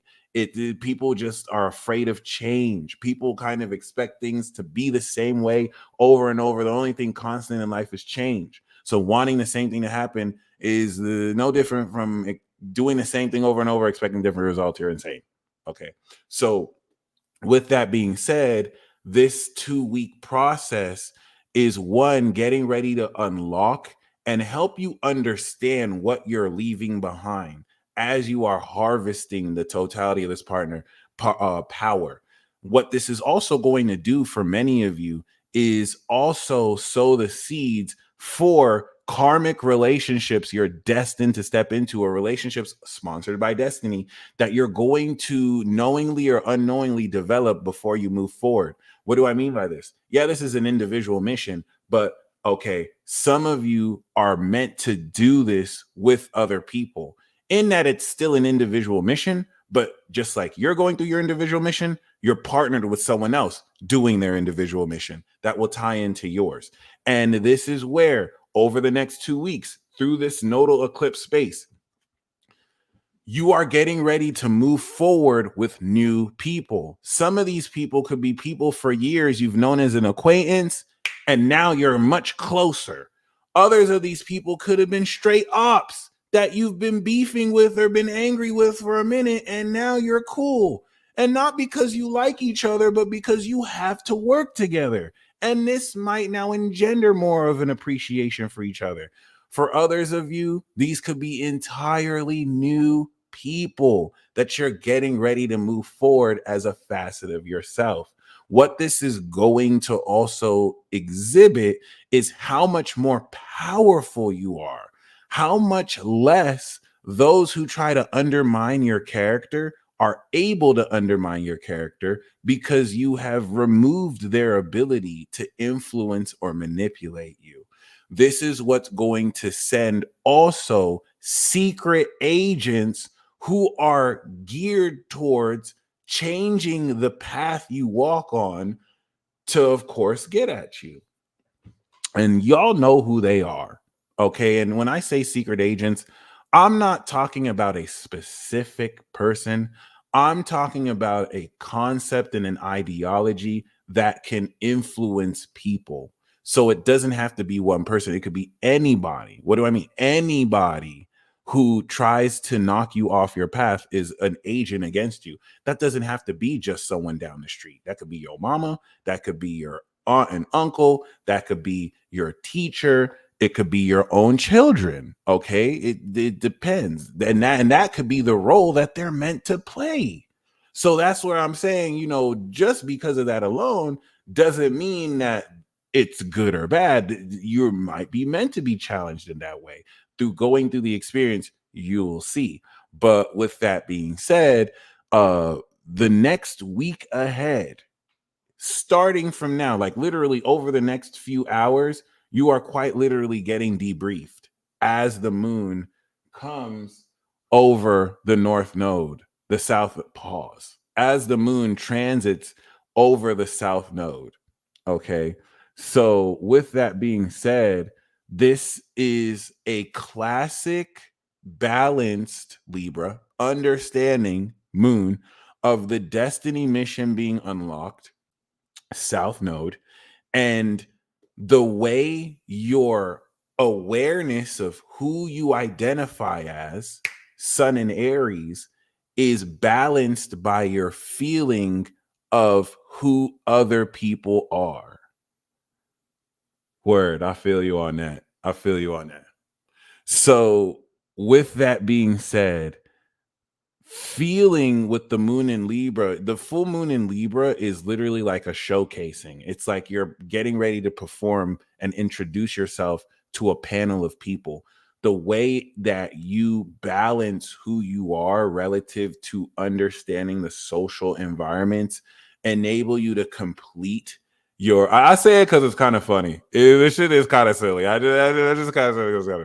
But like, yeah, the way you balance who you are in space, in context of other people, complete the expression of your individuality, because now you're having to integrate it with other people versus just being totally selfish and warped. Because when you're by yourself, it's hard for you to see yourself as you are until you balance that with other people, until you argue with other people and see how different facets of your personality align and clash with other people. So this is where the beliefs you've activated are beginning to harvest.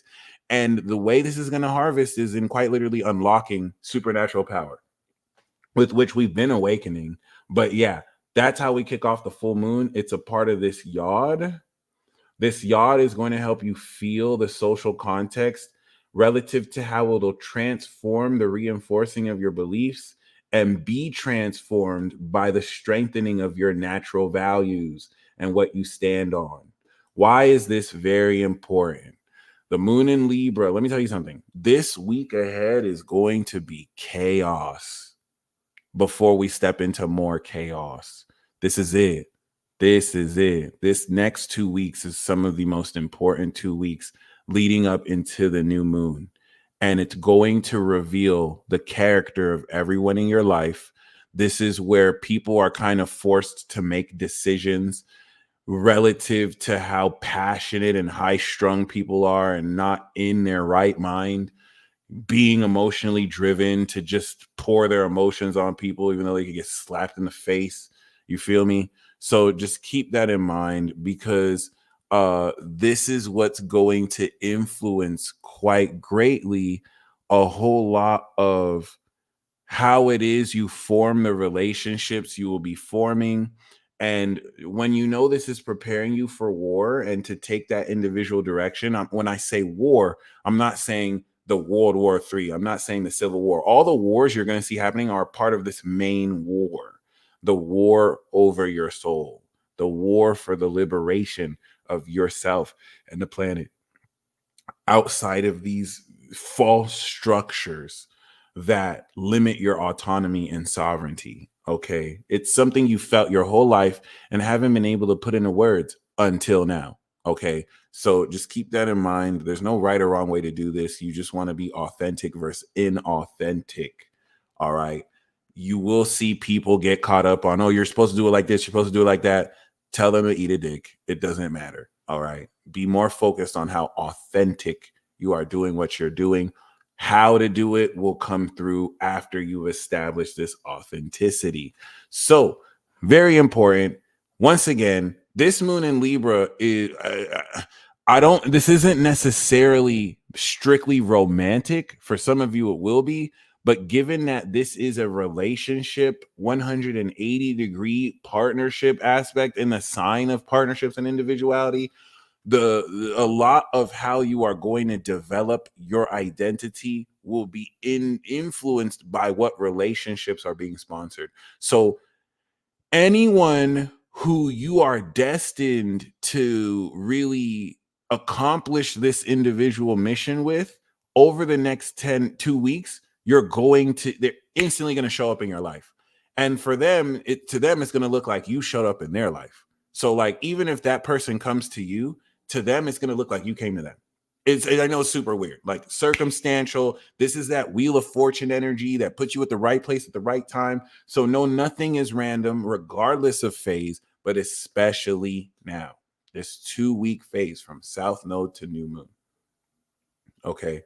This is you meeting all the people you're meant to meet, so that once you step onto the activation of this new moon, you know who you're meant to connect with. You know who you're drawn to. There's certain people who you may not be aware you are destined to connect with for the next 10, 20 years. You may not even know. That person might know. You may not know. You may know. That person may not know. Both of you may not know. So just really keep that in mind. Be willing to see who aligns with where you are authentically taking yourself. Sometimes that looks like someone challenging your ideas. There's a way to challenge you without gaslighting or belittling you in a way that doesn't see you as less than you are. Some people will feel like, oh, I'm just telling you the truth. No, you're full of your fucking self. Humble yourself. Whereas certain people, they challenge you because they care about you. They may not necessarily agree with the stuff you agree with, but they do like you as a person, and they're going to challenge you just because someone So we're not saying the people who disagree with you are against you. It's the people who do not see your value and see you as less than you are. It's the people who wish to go against that authenticity. And some of those people will agree with you. Some of these slimy agents will agree with you so that they don't set you off, but they're slowly but surely taking you away from your path. So just be mindful of that. Be very careful of that. Let me tell you something. These people around you are afraid. They are cowards. They do not, like, a lot of people put on a poker face and act like they're cool, act like they know what's up. They are terrified of you. They have tried to limit you with their bullshit rhetoric and philosophy. They didn't work. You're still thriving. Now they're going to be a lot more direct. And that's going to explain for some of you why certain people just switch up, because they're done playing the slow game on you. Now they're going to be a lot more direct and trying to manipulate and control you. And your decision to not allow that is what's going to kick off more of these conflicts. We're talking about individual, social, and collective levels. And like Russell said, they think we don't know. Okay. So this is really true. And, if you really just accept things on surface face value, you can get caught in between nuances instead of seeing things in a bigger way and bigger picture. So this is what is going to unlock the next 2-week process. Okay. This is what's going to help you understand clearly, who are you moving forward with? From Moon Libra to Moon Aqua. Moon Aqua is going to be the 11th house transit that will help you feel who is on your team, who is on your corner, who is riding with ya, who riding with ya. Okay. Of course, I'd like to welcome AA Palmer to Infinity Club. Welcome. Once again, Infinity Club members will be able to access the recording. Welcome to the gang. All right. Yeah. Cool. So then we have the results of partnerships. There are agreements and partnerships you may understand. Remember, the most important partnership you will be forming is with yourself and how much well you trust yourself. Once you establish that partnership with yourself, you'll know who else to trust because you trust yourself. And with that being said, this is where shit starts to hit the fan. This is where we're going to get super intense. As soon as the moon goes into Scorpio, guys, now this character you are beginning to harvest through your actions, the fat will be cut and you will transform it. So basically, the moon in Virgo is what integrated habits you're committing to. The moon in Libra is having you present these habits in relationships with others. And now the moon in Scorpio is going to cut the fat. Anything as a part of the habits you have committed to that will now have bad habits, you're cutting all that. This is the transformation of your character. This is what's going to add more nuclear, pure wisdom and strength relative to the intensity of who to trust. 8th house to the sun of shared resources and other people's money. Okay. So the opposition this is making to Jupiter and Uranus is what's going to begin to harvest the 28-day cycle made with Moon, Jupiter, and Uranus in Taurus every month, ever since, of course, May of 2023. So this is definitely going to strengthen the wisdom of who you should trust relative to who you will feel is quite literally undermining or respecting your value. I've also started my tolerance break for sure this cycle. Back on my workouts. I did it the last 90 days. I'm definitely moving forward. Just did day 4. So like, there you go. Okay. This moon in Scorpio is going to once again trine all this Pisces perspective. So relative to the belief behind Aries, which is transcending old beliefs about yourself in light of carving a new individual path, you are now going to be feeling deeper into the wisdom of how to apply these beliefs socially with others through wisdom of who to trust. Okay. Now, of course, the presentation of this character and receipts through Libra balances your character. We intensify this with Scorpio, and that's what's going to bring the most lit day of the transit, the most lit couple of days, the moon 9th house. This is where the moon in Sagittarius is bringing to a higher perspective, the higher meaning of who you are. This, of course, is now coming into an understanding of seeing yourself from a bird's eye view. This is also going to set the philosophical approach of how you live your life. So whereas the moon in Virgo helped you understand more so than ever the lifestyle and the behavioral patterns attached to how you want to live your life, well, now we have to make sure that that behavior becomes an element of our philosophy. That's how Virgo squares, of course, Sagittarius. I can decide, you know what? I'm going to start working out, right? Every week. And now with the moon in Sagittarius, after I have now engineered in my routine going out every day, I might start to see, you know what? I feel like I need to work out every week. You know what I mean? Now I'm starting to build philosophies that align with how it is I'm integrating my life. But what this is also going to do is make obsolete old beliefs, because now the moon will be squaring the once in 28-day cycle in Pisces that we've been having since March of 2023 with Saturn. Every time we have the moon in Pisces, it's going to go over Neptune and Saturn.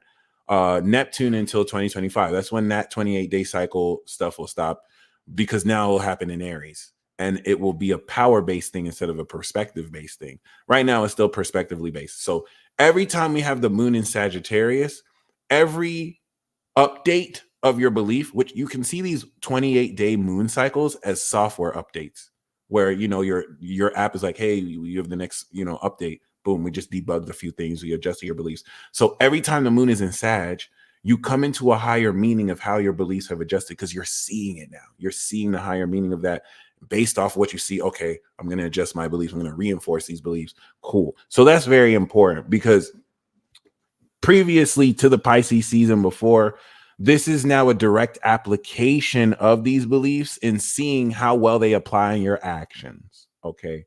Just wanted to get that out the way, because this full moon harvest cycle is what's going to help you unlock your supernatural abilities and show you how you're getting ready to use them and break through into a higher level of being, coming into a much more grounded, practical understanding of where you're even taking your character.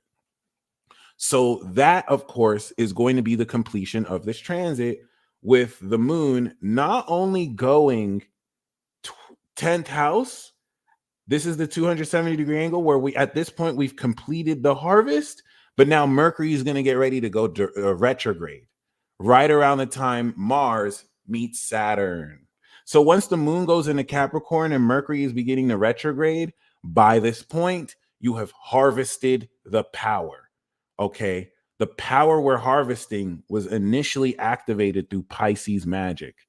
And on top of that, you have been debriefed on this mission. On top of being debriefed on this mission, you are more clear than ever of seeing where and how it is you're going to activate your personal mission. Now, the moon in Capricorn is going to understand moon, the utilization Capricorn of where you're taking your character. This is giving you a real understanding of your high score, what's possible for you to achieve relative to where you have taken where and who you are, what and who you are. And it's also going to take into account the frequencies and the supernatural, psychological, physiological, bioelectric frequency attack happening towards you directly and indirectly, so that you not only resituate who is in your corner through the 11th house transit, but you come into a very broad realization of how much more powerfully you have evolved. It is literally like a power up you're coming into. It's just the quality of everyone's power up is going to be different, because everyone is different. Everyone has developed different facets of your life. So the only thing that's going to be unique for or same for everyone is that we're all activating. Of course, the power activating is going to be dependent on who specifically you are. But of course, like I said, a lot to keep in mind. Okay.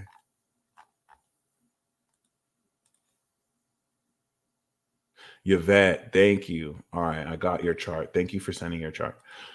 So once the moon goes into Aquarius, that moon Pluto is something we can't sleep on. Pluto will eventually retrograde back into Capricorn. So the short moon Pluto 28-day cycles we have, very key. Pay attention to those, especially as they will sextile the nodes. So this is an extraordinary soul awakening of the force, once again, that's extremely going to help you understand who belongs with you, what knowledge belongs with you, what collectives do you belong with, what groups of friends subscribe to you, and vice versa. This is going to happen as the sun begins officially the North Node cycle in Aries. You see this? This is the very first time in over 20 years we have the sun conjuncting the North Node, all right, in the sign of Aries. Last time it happened was in Taurus, all right? So really keep that in mind, And this is going to bring a direct awareness while Mars is getting ready to act off of this karma and Saturn, what you meant to do. All right. Mercury is reevaluating your thinking around who you are with this, because what's going to happen is as you harvest these powers, it's like being Peter Parker and then being Spider-Man. Now your understanding of who you are, now that you can walk on fucking walls and you have super strength, you have to reevaluate. Okay, I can't think like Peter Parker. Now I have to think like someone who has these enhancements. This is all happening to you real time, and this is not a drill. Okay, so once the moon actually goes into Pisces, we start to revisit these contracts. And Venus, by the way, is now 4 of Wands in Aries. This balsamic phase is going to transcend every belief you used to have in yourself. This is going to make obsolete old ways of thinking. This is going to fully harvest what the moon in Virgo helped integrate into your behavioral patterns previously. And this is going to adjust the perspective necessary to direct yourself in the line of fire and authenticity. April 8th, April 9th, new moon, baby, within 4 degrees of the North Node. Mercury is going to be aligned here. This is where the 2 weeks of preparation kicking off now bring us now to the activation of our individual mission. Boom, bam, biggie. And that's it. And that's it. And that's it. Okay. Can we do another clapback ritual this Aries season? Stay tuned for the cosmic energy tune-up that we will do. And I got you. We could definitely do a clapback. A fadam show. A fadam show. Okay. That being said, once we step into the new moon, anything you're not aware of, you will most definitely be aware of. It is the first cycle of this new year. Okay. Not the calendar year. That might have been new moon Capricorn or new moon Aquarius, but the official new year since we kicked in the you're so adorable, the spring equinox. This is the very first new moon of the new year. The new moon in Pisces was the last new moon. So that's why this is very important, guys. This full moon we are harvesting is based off of the last new moon of the year. This 2 weeks later is the first new moon. This is officially chapter 1. Okay. Personally, of this 2024-2025 year. Making sure we're clear. All right. Given that it is the first, it opens up new possibilities, new directions. Don't feel like you have everything figured out, although it will be very heavy and impacted. Keep that in mind. Okay. We're just barely moving forward this new direction. It's going to take at least 6 months to begin to harvest the power of this year, as is with every year. Okay. First 3 months is activation. Summer is integration. Fall is harvest. And winter is completion. Trust. Aspects of your personality that may have been suppressed since birth are just going to pop up out the woodworks. You have 2 weeks to integrate it. All right. If anything, you might even be fighting facets of yourself for who's going to take control of your vessel. For those of you fully integrated and aligned, you may not have to deal with it that dramatically. This might be played out more through people outside of you, still representing their connection with you, as nothing is truly outside of you. But something to keep in mind, once we step into that new moon, it is go time. There's no turning back. Honestly, it's too late. We're already within the full moon. But once we step into that new moon, it is 100,000% go time. That's it. Once we complete the harvest in a week with the moon in Capricorn, that'll enable you a little bit of onus to kind of like switch direction. But once we step into this new moon, that's it. You've picked your side. You know what side of the Civil War you're on, and people getting clapped left and right. Okay, so once the moon goes into Taurus, this is so very important. This is going to prepare for Taurus season, which is going to make so many people all around the world rich, at the very least in their own individual value. Okay, that with which they can convert to whatever currency. Sneak peek. But yeah, this is what's going to manifest the natural quality of the direction you're getting ready to go in. Moon in Gemini is going to influence now the attitude that you will be taking this newly activated character. This is going to really help you understand what abilities and skills you're activating attached to this new power, what this new power is called. That's going to lead into the integration with the moon in Cancer, where, of course, 90 degrees, we're going to come into a deeper understanding of these elements of your character, which will begin to integrate what direction you begin to harvest this power. Then we will have the moon in Leo, which will, like we started the transit, end this off fully passionate. And that's what's going to bring the moon in Virgo, where the sun finally enters Taurus. And Taurus season is going to be a motherfucker, because Taurus season starts off with a boss battle, the Pluto square. So remember how since 2008, we've had boss battles every Aries season, Cancer season, Libra season, the second boss battle, then the final boss battle with Pluto and Capricorn. Boom. Now the boss battles are happening in Taurus, Aquarius, Leo season in Aquarius, Scorpio and Aquarius. Crazy shit. Now the final boss battles are going to happen in Aquarius. However, in fixed signs, they're not boss battles. These are guild wars. Welcome to the guild wars. Aries allowed for an individuality with which we can connect with the team, but now the boss battle theme has broken through into revolution, and now this is a series of guild wars that will bring your individual value in Taurus through the social quality of Leo and Scorpio that help you connect through society to the greater collective. And Pluto Aquarius boss battles involve aliens and celestials. So this shit is out of this world. Nothing about this is going to be normal. They're going to start to try and lie to you until they can no longer lie to you. So just trust your intuition here. All right. Use logic, of course. Use discernment. But yeah, so this entire year is bussing. I just said bussing. This entire year is going to be ridiculous. There's no dull moment of 2024. There's no dull moment of 2024. Some of the most fascinating astrology and aspects that I've ever seen, especially compared to the last 10 years and the next 10 years. Okay. So with that being said, that in a nutshell is what to expect this Aries season. All right, Tonya, thank you. I got your tarot card draw. I'll pull a tarot card for you.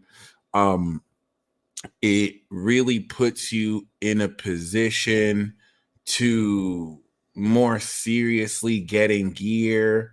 You're going to see more of this energy coming from me because we are in war commander mode. I think you guys are going to start to see a much different version of me breaking through. And a lot of that was based off of evolution and development. And I have a lot of you to thank for really being able to express these gifts that I can develop and evolve like such. So stay tuned, look forward. I feel like we're going to see the best versions of ourselves we've ever seen. And you're going to see the same influences that gained so much courage hiding behind a choir and a populace just be completely exposed for the stupid, weak little bitches they've always been. And how, you know, when they no longer hide in the fog or the shadow of deception, how out in the open, in the light, they're weak. People are going to look at this was the being that put so much fear in our hearts. This was the being that was acting like they were that powerful, just stupid and weak. Okay. Like, so it is what it is. They did it to themselves. They're going to try and play victim. They did it to themselves. All right. It is what it is. That being said, you guys are super fucking awesome, super fucking amazing. It is always an honor to serve. I see you guys are putting in for these live readings, so I'm definitely going to do these live readings real quick. The last thing I want to say, however, is everything about this Aries season is preparing you like never before to really step into and open up a version of yourself that you may be introduced to for the first time in forever. Okay. And it's definitely going to prepare you like never before to get ready to take the direction that is most authentic to you and will really carve through more than ever a deeper, more extreme understanding of who you are than ever before. And it's cool because you don't have to have all the answers immediately. This is literally kicking off a brand new 12-year evolution cycle. And it's preparing for a new 30-year karmic cycle in a year and a half. So we're still in the midst of ending the old world, beginning the new world. Take your time with yourself. Don't give in to this false psychological time society has told you, making you feel like you have to have a house in your 20s when the economy is failing and prices are raising. You do not come into adulthood until 28, 30. There is no time limit to success. And what success is relatively different for everyone. So don't let a bunch of stupid, weak motherfuckers who have to feel powerful by manipulating others tell you how to be you, tell you who you are, tell you what success looks like.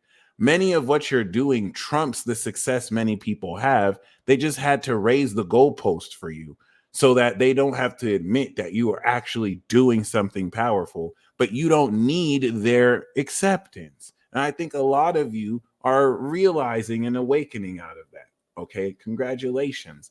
That being said, please understand that as difficult or as challenging as things may be, they are temporary, and there is a power within you that is born to have you thrive. You are a sovereign being. You are a creator. You have guided yourself through whatever traps and through whatever doubt has been put in your face to see you as less than you are, because you are born victorious. You are born to conquer, and none of us are separate from each other. And so we have already won because we are already won. All right. That might be cliche or corny to some of you. It is what it is. I don't really care.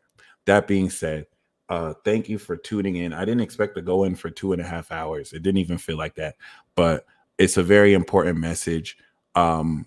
Each and every single one of you are ready to kick in this mission. This mission has been in preparation for 6 months and even longer before then.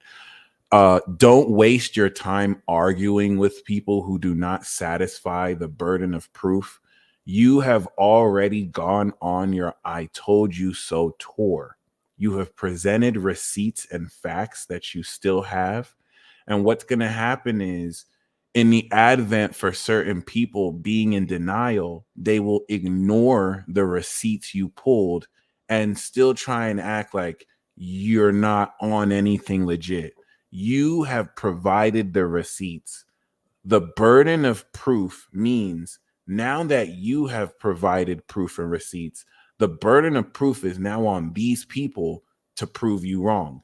And some people try and leverage, well, I'm in a higher position of society. I'm more known than you. I have more. Bitch, the burden of proof is on you. It doesn't matter how educated you are. You have not satisfied the burden of proof. I don't need to waste my time with you. There are people in your life you have presented receipts to. They have not debunked those receipts. They have not satisfied the burden of proof. They can suck your big, fat, meaty dick or boobs. Straight like that. And because they haven't satisfied the burden of proof, they're taking their anger out on you. God forbid they have to be held accountable to actually reinforce their beliefs. You have receipts. They don't like you because you're holding them accountable to what they believe. And they just want to believe it, whether it's true or not, and have you influence you, and you're not letting it influence you. You put the burden of proof on them, and they're angry that they haven't been able to satisfy that. That means you don't have to deal with anybody who has not fulfilled the burden of proof. You don't need to argue with them. Just tell them burden of proof. Just flash your receipts. That's what the receipts are for. Just be like, hey, we already told you so. We already did. I told you so. Part 1, 2, and 3. Just burden of proof, bitch. Burden of proof, sir. Burden of proof, motherfucker. That's it. That's it. That's it. And that's where you will see who people's true colors are. Certain people who don't respect you or themselves, and they just want to basically indirectly nuance and force their way through manipulating people, versus certain people who do the work and try and debunk you, and they're not able to, and they realize reluctantly you are telling the truth. Or maybe certain people do, but they don't because you have receipts. So the receipts you pulled show that you knew what you were talking about.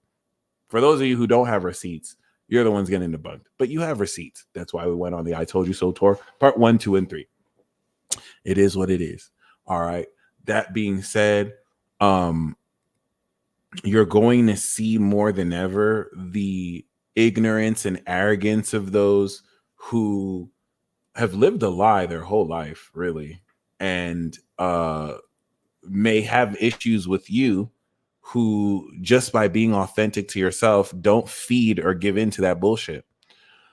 But you're also going to come into more than ever people who resonate on your frequency, especially for those of you who have felt like you're isolated, you're alienated.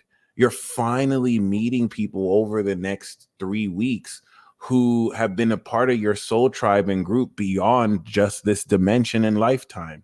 You're connecting with groups of friends through carving your own individuality that align with your frequency, that put you in a position to resonate and, of course, abide by shared values. All right. And it doesn't mean that all of this is going to happen all at once, but you are finally walking that path. Enjoy this mission. This is your mission. This is your personal seed, as you will over the next week understand what you're meant to do. And then in 2 weeks, you're going to do it.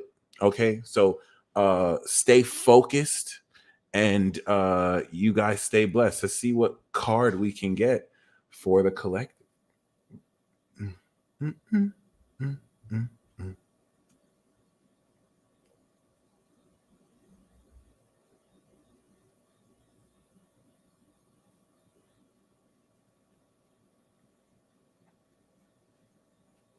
I'm going to use the Marvel deck.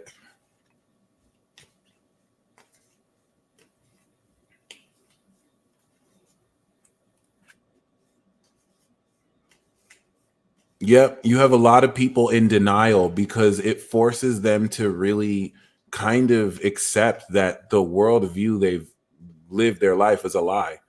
And if you now add on top of the bias, whatever prejudices they have against you, it just makes them hard. It's just WLB behavior. So it is what it is. Not your problem. They're going to try and make it your problem. It's not your problem.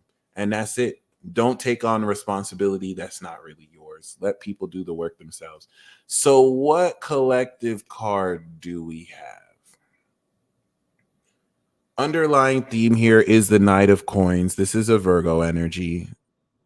This is talking about you stabilizing, establishing utility, being consistent, being committed, being a reliable friend, dealing with reliable friends. But the collective card we have for you for this Aries season is, of course, what is this? Is this 4 or 6? The 4 of Swords. So that's really interesting. The 4 of Swords is Jupiter in Libra. That's where this new moon kind of is in a way. 4 of Swords is talking about rest, actually. And it's not necessarily telling you that you need to get a vacation. I usually interpret it like that. This is saying that you're going to be harvesting mental restoration. You're going to regain more balance of mind so that you can approach what you have to approach very clearly and very securely. So we're seeing this element of restored mental acuity and grounded practicality, which, you know, is not really bad. That's pretty cool. I also got the 10 of Cups, guys. So there is this element of fulfillment here, new romance with the Page of Cups. There is new feelings here, and there is a climax of feeling emotionally fulfilled coming through, that you're going to really come through new emotions. So I definitely glad I pulled that bonus card. There is, you know, there is a reward out here. All right, just stay focused, stay true. The awakening of these supernatural powers for some of you is going to evoke a powerful element of jealousy, or envy, or just the effect to limit you. And this is going to really continue to shift the status quo relative to you not walking around with your head down, which will piss off those who feel like they need to be above you, even though you don't care about those type of things. And this is going to show you day by day, you are actively gaining more power. You are actively aligning more with who you are always meant to be. And it's a really incredible feeling. All right. And there we go. That's basically it. Liliana, I got your Cash App. For those of you who want the live readings, I'm going to begin to do that. All right. Let's see. Beat the Drum 777. Oh, there we go. Oh, there we go. There we go. There we go. There we go. Tanya. There we go. Elf Leader, please email me your chart. I did get the birthday. If you can email me that, cool. If not, no worries. So I'm going to start with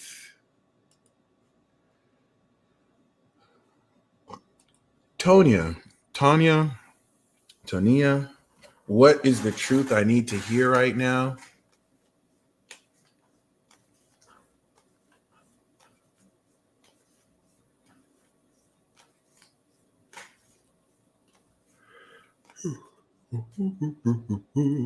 So we have, okay, the Fool, which this is an underlying theme is saying, keep a completely open mind. There's nothing you've heard so far before that might really be relevant to you right now, because this is all about going on a brand new journey and path. This is about uplifting your mind outside of old traditions and getting ready to do something that hasn't been done. You're walking the path less traveled. This will require, once again, an open mind, being able to take a leap of faith towards a new direction. And the card we have for you is also the Four of Swords. So the truth you need to hear right now, I was intuitively going to say before I pulled the card, you have the truth within yourself. So just go within. And that's basically it. The Four of Swords is literally, you know, the time you take out to really rejuvenate your mind and open your mind towards just new fields. This is you're going to be guided into. But the Four of Swords is really more, I think, also confirmation that you're on the right path. And as you kind of gain whatever necessary rest is needed, this is going to kind of clear up more what you do need to know. As far as the Four of Swords, though, I see this with the Fool as you just keep on doing what you're doing. Any stress that you may have gained is going to be relieved, but it's important for you to understand that everything you've learned up until this point is cool, but it's time to open up to a brand new journey. It's time to open up to new concepts. And I think in preparation for that, you're going to be resting your mind, going to be resting your body, and should be fruitful, should be fun. Okay. So let's do the astrology readings now. First we have Dr. Sandra. Thank you very much. Let's see, Panorama City. There we go. So this is actually really cool. This is very exciting because we know that your rising is in Pisces. Shout out to the Pisces risings. Saturn is bringing in this karmic cycle through your personality. And I think this is very amazing because Aries is your second house. We have the North Node in your second. We had Jupiter last year, May of 2023, March of 2023, and May of 2023 go through your first house. So April of 2023, Pisces risings activated a new cycle of abundance and wealth and finances. And now it's carrying to ground in the third house, which is going to now shift your attitude around what you're worth and ground it naturally. So this is really cool. The North Node here is your go time. This is going to, one, over the next 6 months to 10 years, ridiculously pimp your worth and wealth. Like, you're going to add so much abundance to what you're worth and what originally you activate as far as how you identify with your value. This is so good for money. And a lot of this is also keying in the sense of, because you have Chiron here. So you're also, that's the cool thing about being born in the 70s. You guys are going through a Chiron return, which is so badass. It's so badass. It's so dope. This is literally having you reactivate healing power you were born with. So Pisces risings with Chiron in Aries, you have healing power, raw healing power. I like that. Mars in Aries is here, so you don't play. You're very powerful and assertive with this. And a lot of the nodes are going to unlock at will your ability to not only step into this, but having Pluto and Uranus in Libra will also unlock the social awakening and transformation relative to how powerfully you are in a position to do this. AA Palmer, please email me because I do not have access to my Instagram, so I won't be able to see the message. So just email me, thepeacedealer@gmail.com, whatever DM you sent. That being said, this is very, very powerful. I love that your moon is in Leo. So you are, of course, the golden priestess. All right. The golden holy power, golden aspect of sincerity. You got Isis on your moon. So you're a vessel of Isis and Osiris, on top of being a divine being. Like you clearly have like goddess energy. I can't make this up. Venus and Mercury. So like you're not the average individual. I will say this for goddamn sure. And it's really beautiful because Venus retrograded around your moon last year with the Venus return. A lot of this is very powerful given how psychic you are in the fifth house, extending forth the psychic power. Like, a lot of people don't know you are at will psychic. There are people who are unconsciously psychic. You add such a powerful passion to your ability to discern psychic phenomena, subtle psychic vibrations. People don't know you can read their mind real time and literally put words to what they're feeling. It could almost cause certain people to avoid you because it's hard to lie or hide certain things from you. Even if you're not aware what they're lying, you will figure it out. So that's really a large portion of Aries because the stellium of Mars and Venus is coming into your first house. This is enabling you to kick off that karmic cycle where Saturn going through the first literally builds responsibility in someone. It's literally like starting a business. It's putting you in a position to realistically become this authority of the collective. Pisces risings are ascended masters. They are collective beings, right? They're divine beings. And now this is having you be this divine mirror to reflect every facet of society back to itself. This creates an individual value within yourself. And now as a Cancer sun, Aries is your 10th house of career. So this is going to make you aware of what success you are meant to come into, what direction to take your goals, and how much money you're going to make in pursuit of that versus what value you manifest and what products maybe you may produce so that you can come into this career success. Very powerful. It's looking very good. And I think this is going to inspire you very, very beautifully. All right. I love your energy. I love your and that's the thing. You Pisces risings, your presence creates so much miracles for people that could be misunderstood because it's not physical. So that's another thing. Like the Aries is saying to own your value. You don't have to be delusional with it, but own what's power over there. Dr. Sandra, I love that you call yourself doctor because you have healing power. It's so amazing. Like the way you're even going to be activating this new element of how much more powerful you feel. Like I feel like you're someone who always had healing Reiki power, but now the level with which you use it is so much more powerful. It's so much more noticeable, and it's going to really change the dynamic to a lot. So we are grateful for you. Thank you very much. I hope you enjoyed this reading. I hope you enjoyed this Aries season. It's a lot to look forward to. Okay. Next, we have Elf. Oh, Tanya. There we go.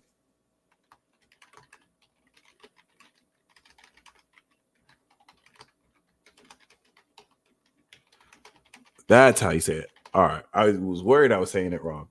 But yes. That being said, next we have Elf. Okay.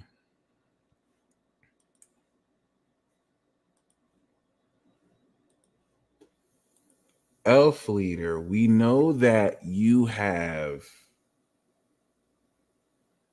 a late Taurus rising. Oh no, this is a Davidson chart. Interesting. So let me see what you might have asked. 2-2 step in. A.A. Palmer. Did you want my fiend stick? I just finished it. I got the Pisces one. I finished it. I'm gonna kind of give that up too. I mean, I'll smoke vapes if it offered, but I'm gonna just kind of go on a fast. A.A. Palmer, the chart you sent me was a Davidson chart. So did you want interpretation on that or your chart? I just want to kind of confirm that with you. Yeah.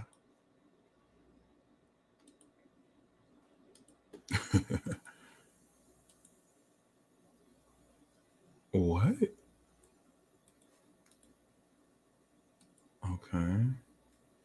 Oh, there we go.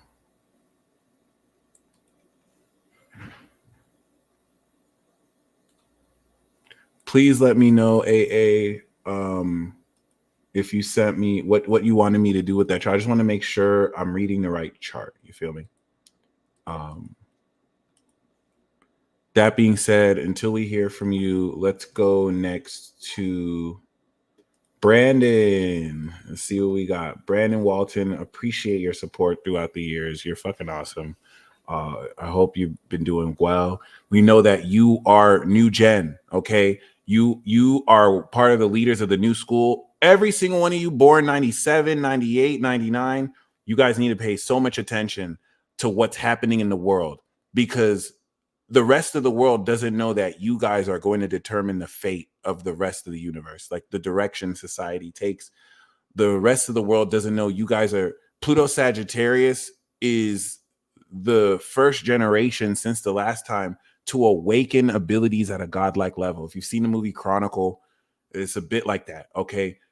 Just without all the other stuff, but the whole phenomena of the next level of evolution. So Pluto Sagittarius begins with Saturn Aries. After Saturn Pisces kind of segues it.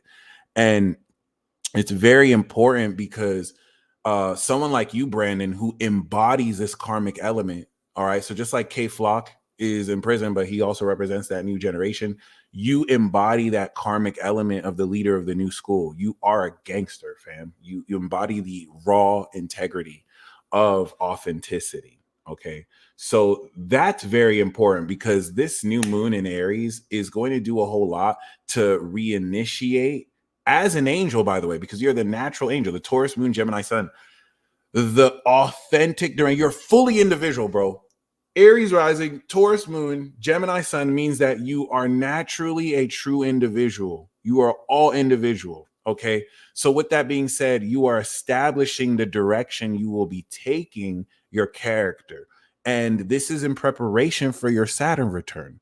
A lot of this is still pre coming of age, but this is going to, with the nodes, unlock elements of your karma, unlock elements of how powerful you've always been in preparation for you to now come into that authority of being yourself.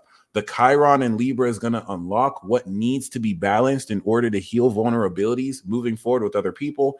But Jupiter is evolving your soul right now, fam. Uranus is innovating the way your brain thinks. All of this is going to evolve your spirit in Gemini. Like, you are still in the activation phase. Just enjoy the show. While all this is coming out of Pisces, it's letting go of old doubts in light of now this next stage of adulthood you're getting ready to pioneer. Okay, so Aries season is going to really bring out lingering self-doubt and have you really commit to a new mode of your Aries rising, of how you want to identify yourself. All of this is going to set you up for May, second house Taurus, which is going to activate new incredible cycles of wealth for you. Very, very wealthy cycles of value. All right, that second house is looking nice. I really feel like this is really, really going to put you into a powerful element. Let's see. AA, Palmer, Alpha Leo are all mean nodes and sun natally. What? North node transit, Venus moon. Yeah, I don't. Oh. Yeah, I'm sorry. Elf Leader, I don't get your email. I'm not sure what you're saying. Okay. I'm just going to pull up your birthday and interpret your chart, because you gave me a Davidson chart that looks like your chart and someone else's chart. And I'm not sure if you want me to interpret that or your chart. So, yeah, I'm just gonna pull up your chart real quick. Oh, there we go. Oh, there we go. I got your chart. Perfect. Right? 18, 218, 1980. Let's get it. There we go. So let's do it. AA Palmer. This is a really cool, because you're an angel. Oh my God. No, you're not. 29 degrees, sun in Aquarius. Holy shit. Similar to Cheza, you and Cheza are celestial spirit teachers. Honestly, I respect Aquarius. I'm gonna give you props for that. That's fire. Like 29 degrees, Aqua. You're definitely not human. You're definitely not human. You are like the master celestial queen. So like, I see you. And your moon is in Aries. So you represent original knowledge. This is weird in the best of ways. Like, this is a little bit too potent. And just like Cheza, you're meant to teach knowledge. You're meant to teach about supernatural energy. And it looks like you were born on the nodes, right? 1980. Yeah, you got North Node Leo. We have North Node Aquarius. So you come from the ancient future. That's why you asked about the nodes. AA Palmer, you come from the ancient future. 29 degrees south node, 29 degrees sun in Aquarius. I ain't never seen some shit like that in 10 years of reading charts. That is like the peak mastery of celestial knowledge and wisdom. You have a cosmic awareness of the universe that people have to assume you're crazy, because like it's outside of the realm of what is considered normal. Okay. Because it's supernatural. That is some crazy shit. I'm not even gonna lie. That is wild. All right. And you do have Saturn Virgo. So you're going through the Saturn opposition, as is people born in the 80s are also going through the Uranus opposition. So those of you born in the late 70s and 80s, you're completing the Saturn karma, and most importantly, the Uranian karma. AA Palmer, your presence in this world is definitely important, because you come from the ancient future. You literally came here to speak up about the knowledge that you're meant to help and teach the rest of humanity. You are a humanitarian. So when we look at Aries season as a Gemini rising, as an angelic being with an original Aries moon warrior soul, okay, this Aries season is unlocking the individuals you are meant to move forward with. There are warriors who fight alongside of you as a true individual and angelic being. As an Aquarius sun, this Aries position represents your attitude and your mindset and communication. And yet, as a Gemini rising, this represents the friends who speak your language. The North Node in Aries is going to have you move forward on a mission with these people. And the new moon is you activating this cycle. So new moons in 11th houses are new friends, new activation of putting yourself out there authentically, which attracts this. And as an Aquarius sun, you need to speak your mind. She probably is like the goddess of light language. You need to speak your mind, no matter how crazy people think it is. It's going to attract the people you're meant to attract. Okay, especially looking at Venus in Aries as well, coming into the Venus return. You have all this 10th house Pisces energy. And because you're born in the late 70s to 80s, this is preparing you to facilitate this 12th house opposition of Uranus, which is going to make more unconventional the supernatural quality of how claircognizantly you can discern the wisdom of others. I mean, you can literally look at someone's body language and know what they ate for breakfast last morning, which is weird as fuck. And none of that is normal. You have healing energy, natural healing energy. You can lay hands and touch people and heal them. And so this is getting you ready to prepare for this next era of how to really resurface and utilize these more seemingly sci-fi fantasy like themes to integrate in today's culture and society. Okay, so AA Palmer, definitely looking forward to your feedback. Let me know if that resonated. Your chart is really dope. I would love for you to get a reading. I'd love to do an actual reading with you. But that being said, Haley, I have gotten your chart. Let's see.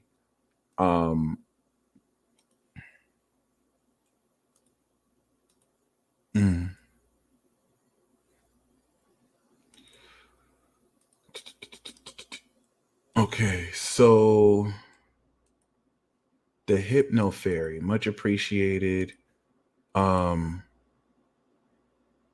There we go. Okay. So Haley, let's go. So as far as your chart, Isaiah, I still got your Cash App. You're definitely up on the list. I got you. Appreciate your patience. So Haley, we see your rising is Virgo. You are master. Oh, I love your chart. Oh, you're born in 93. 94 is the super saucy year. 93 is pretty legit. Oh, your chart, I have chills. Your chart is legit. So you were born with Moon on Pluto and Scorpio. So I'm going to give you this alien construct article because you have one of the rarest vessel alien constructs. The Sun Pluto Scorpio and the Moon Pluto Scorpio, I look at y'all different.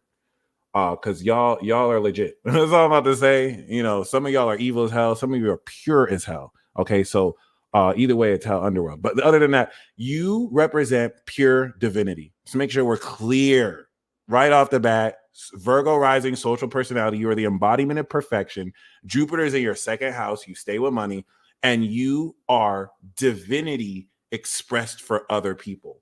You sponsor divine partnerships. You are the vessel of Hades. Okay. You are literally like a goddess of the underworld, but more so towards psychologically discerning the attitudes of people around you and being the divine mirror to show them what is beyond this physical experience. So having the Virgo rising enables you to critically align your personality practically while still using your extrasensory perception to see the beliefs of other people and to believe with and for other people. You sponsor divine partnerships as a Virgo rising. Very amazing. This, of course, puts Saturn in Aquarius. And now with Aries, one Aries is your 8th house of other people's resources, because now you have the best of both worlds as a Virgo rising. And then Aries is also your money house. It is 30 to 60 degrees away from your Pisces sun. So the Hypno Fairy, I love that your name is the Hypno Fairy. You are not human. You are a divine being. You're probably literally a fairy, which is so amazing because people may talk to you not even knowing you are a magical being. You are with the vessel of a literal God. So like you are harnessing such depth of wisdom and pure energy that strengthens the perception, extrasensory perception you have of the entire collective beyond you. and your ability to really create this magic masterfully, because you have the Virgo rising personality. And that's where your awareness of this season is going to be manifesting your personal power, because Pisces sun has raw Aries power. It is your ability to convert our mutable magic into cardinal power. Gemini does this psychically through Cancer, the thoughts affecting emotions. Pisces beliefs become the direct identity. And so this is beautiful, because as this is going to unlock more power towards your willingness and ability to activate new wealth for yourself, new values, new confidence. This manifestation of your value is in your 8th house. So this is going to have you invest your own wealth in the right individuals, while this will also reflect individuals investing in what you're worth. And guess what? You have Jupiter in Libra. So this is going to make for an amazing payday come October, where, yeah, people can call you names, people can try and undermine and gaslight you. But now with Saturn in your 7th, anchoring more integrity of how you're dealing with this opposition, but strengthening your character, you see it for what it is. It has less influence over you. You're seeing it's just a reflection of their own weakness, regardless of what they want to say or whatnot. I really, really, really love what's happening for you during this period, because you've recently completed your Saturn return. And so now you have so much more autonomy over the construction of your lifestyle and habits. And this is going to really be a transformative season that will help harvest. Once Jupiter goes into Gemini, May of 2024 to May of 2025 is career breakthrough for Virgo risings. So this is really going to bring out to a head a new comfort zone relative to where you're aware you're comfortable with this level of success. So Aries season is just going to really transform and break you through who you trust with your value, and what and who you want to invest with. And 2, as all this stellium in your 7th house in Pisces will continue to activate this new belief in relationships, you will be facilitating appropriately and accordingly. Okay. Oh, Liliana, you wanted the tarot read. I got you. All right. So next we have Isaiah, and then we'll do Yvette. Okay. So Isaiah, we know that you got the Sag rising. You are an angel spirit as well, the divine angel. Okay, very awesome. And the reason why this is very beautiful is, as a Sag rising, all you Sag risings, this Aries season is unlocking creativity. This is unlocking your talents. It is reconnecting you with your inner child. It is unlocking the social group of friends who support new creative projects that can help you establish a sense of identity and individuality. Now, let me tell you how magic this is. The Hypno Fairy is Virgo rising Pisces sun. Isaiah is Sag rising Gemini sun. Is it a coincidence that I did it in that order? I will attribute it to both your magic, because I didn't choose to do it in order like that. I didn't know that the risings are like that. So I really like that we have that pattern. Both of you are 7th house suns. And so just like she had to experience the best of both worlds, you will too, brother, as Aries is 11th house to our Gemini sun. So we're going to be aware of this Aries season of connecting with new friends, connecting with an alignment of people who share the same goals as us, rewards of the career of the Pisces 10th house. And you're going to be aware of this relative to your 5th house, of how this adds to your creativity, the right people that, engineer and more so stimulate your talents and how talented you are. Because you also have Jupiter and Saturn in Taurus, this is also going to make way for the Jupiter return that will personally put yourself in a position to realistically strengthen even more the quality of the lifestyle that supports this creativity. So Aries is going to be like, this is what I like to do for fun. And then Taurus is going to be, this is how I really tie it together in my lifestyle. And Gemini is, this is what I communicate relative to all that towards other people. And your new generation, your Pluto Sag. So this is preparing you for your Saturn return coming into the end of the decade. Okay. And I have so much hope and faith in you guys, because you guys are supernatural on a level that's beyond any of us who have already been here. And it's nice to see in the children too of even now create later generations. So you want to have as much fun as possible. Really ask yourself, what has fun updated relative to this year, and who can you have fun with? Very important. Who can you develop creativity with? Allow yourself to be naturally guided and led through this. So next we have Yvette. Okay. Oh, let me do that. Yes, Yvette.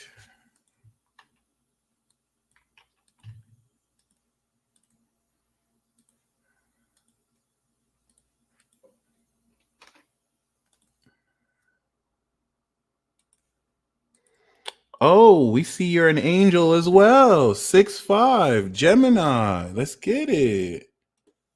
All right. Neptune, Scorpio, it looks like. 68, Fayetteville.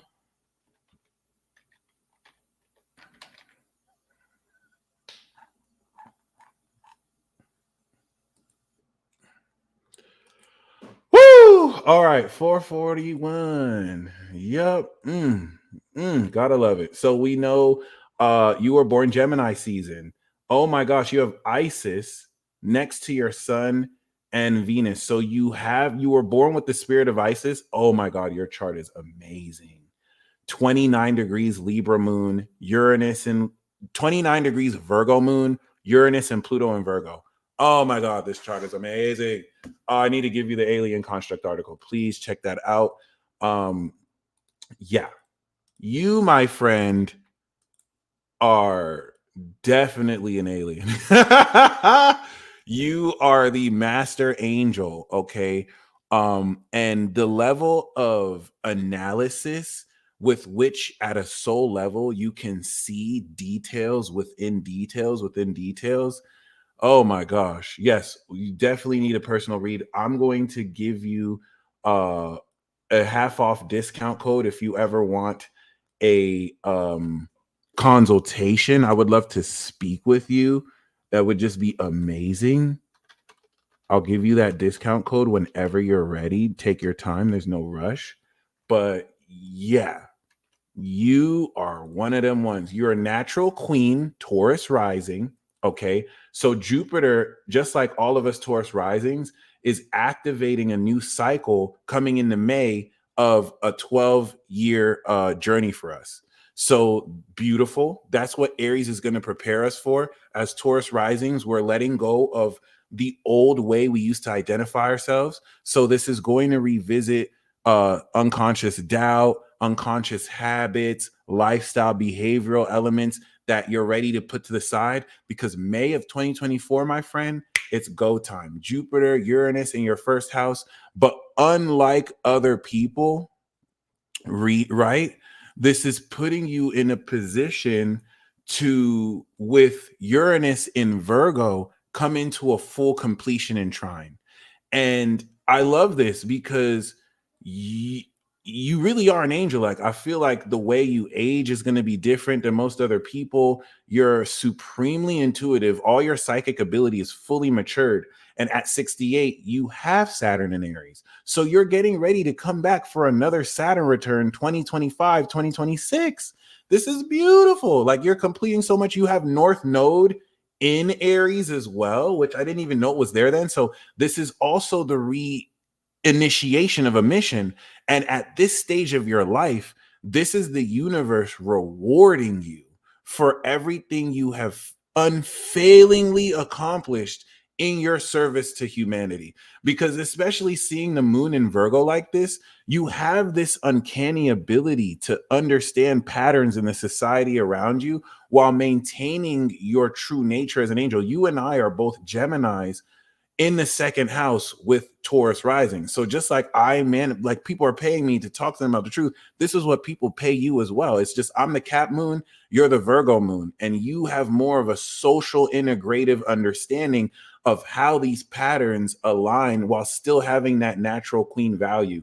And unlike me, you have Venus in Gemini and Mars. I would like to say you are the angelic counterpart of the goddess Isis, where she does work with you. I feel like it's not just Isis, like that's an understatement, but you work directly with her. You have her magic, you have her beauty, you have her she works with you, right? And then she's not the only one that works with you, but very interesting. The queen goddess Juno is on your south node.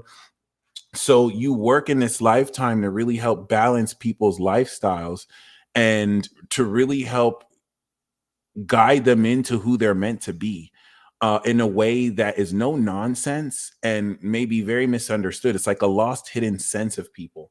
Regardless, as Gemini sons, this is very much so going to influence the nature of who it is you move forward with. But as Taurus risings, this will influence more who really reinforces new habits you're building for yourself, or who reinforces, I don't feel like you have the bad habits, but who you might see in this pursuit of your spiritual path or spiritual beliefs about yourself reinforce what it is you're building. Because you have Saturn here, this is preparing you for this return, which, I mean, come on. Ever since you were born, you had the first Saturn return in the 90s, and now you're coming back to another one. Congratulations. That is amazing. Congratulations. You got the Uranus trine your Uranus, Neptune's trining your Neptune. So you've really completed a whole lot. Now it's time for you to kind of segue and come into all the rewards and benefits of this, you know, and just seeing your chart alone, I know, you know, Neptune in the seventh, like you're unreasonably psychic, like, oh, very psychic. And I could tell your heart bleeds to be in service for others, of course, as an angel, a natural queen angel. Okay. So I think this is going to be very rewarding, and it's going to put you, you know, what you and I both have in common is we both have moon on Uranus. It's just I have it in Capricorn with Neptune and Saturn, and you have it in Virgo with Pluto. So, you know, you have a very intense and analytical, unconventional, supernatural soul. And yeah, I was about to say she looks so young, and a lot of that is the angel. A lot of that is the angel energy. Like Gemini, a lot of Geminis look so youthful, and that's because angels don't age. They don't need sleep. They don't need to eat. So, like in unlocking the celestial quality of this magic, I think it's going to grant you so much more autonomy than you could have ever imagined. And finally, last but not least, we're going to do, of course, 3-card draw for Queen Lily. All right, Liliana, thank you very much.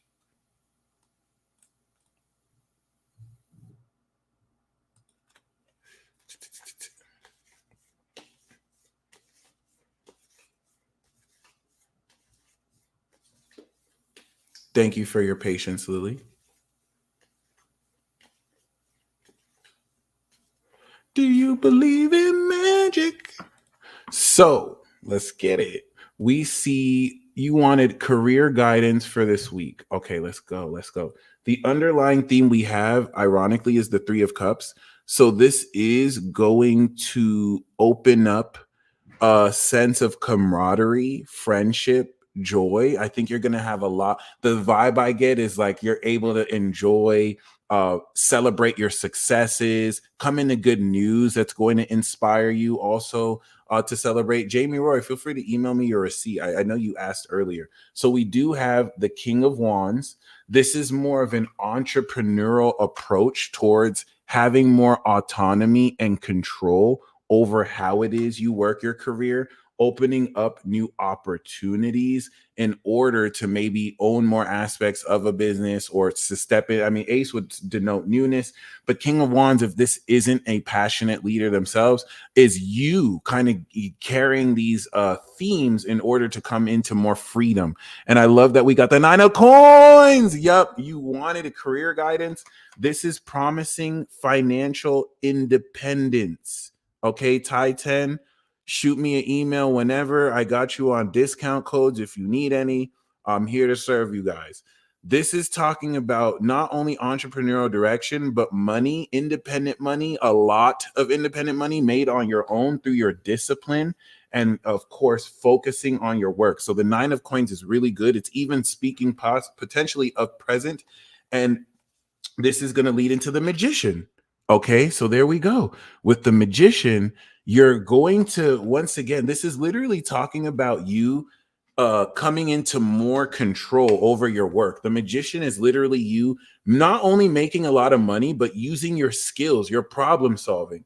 And it's not like a boss is telling you when to come in. You're controlling how passionately it is you're living your career and your life. You're making a lot of money and you're using your skills and your talents to get ahead. So this is just so awesome. This is just going to really, I believe, put more in influence how uniquely you're able to make money on your own terms and to guide your career. And remember, the underlying theme is the 3 of Cups, so it's very festive. You're still, it's not like, oh, I have to go to work in the morning. It's like, oh, it's like, it's fun. You know what I mean? Like you're enjoying yourself. You're enjoying what you're doing. And please keep me posted because that looks amazing. You guys stay blessed as always. This was such an awesome live. I really enjoyed connecting with you guys. I hope you're ready for this arc. This is going to be an arc that's going to call out the rawest, most original facet of yourself. Dreaming with Tess, thank you for asking for a collective card. Much appreciated. And until next time.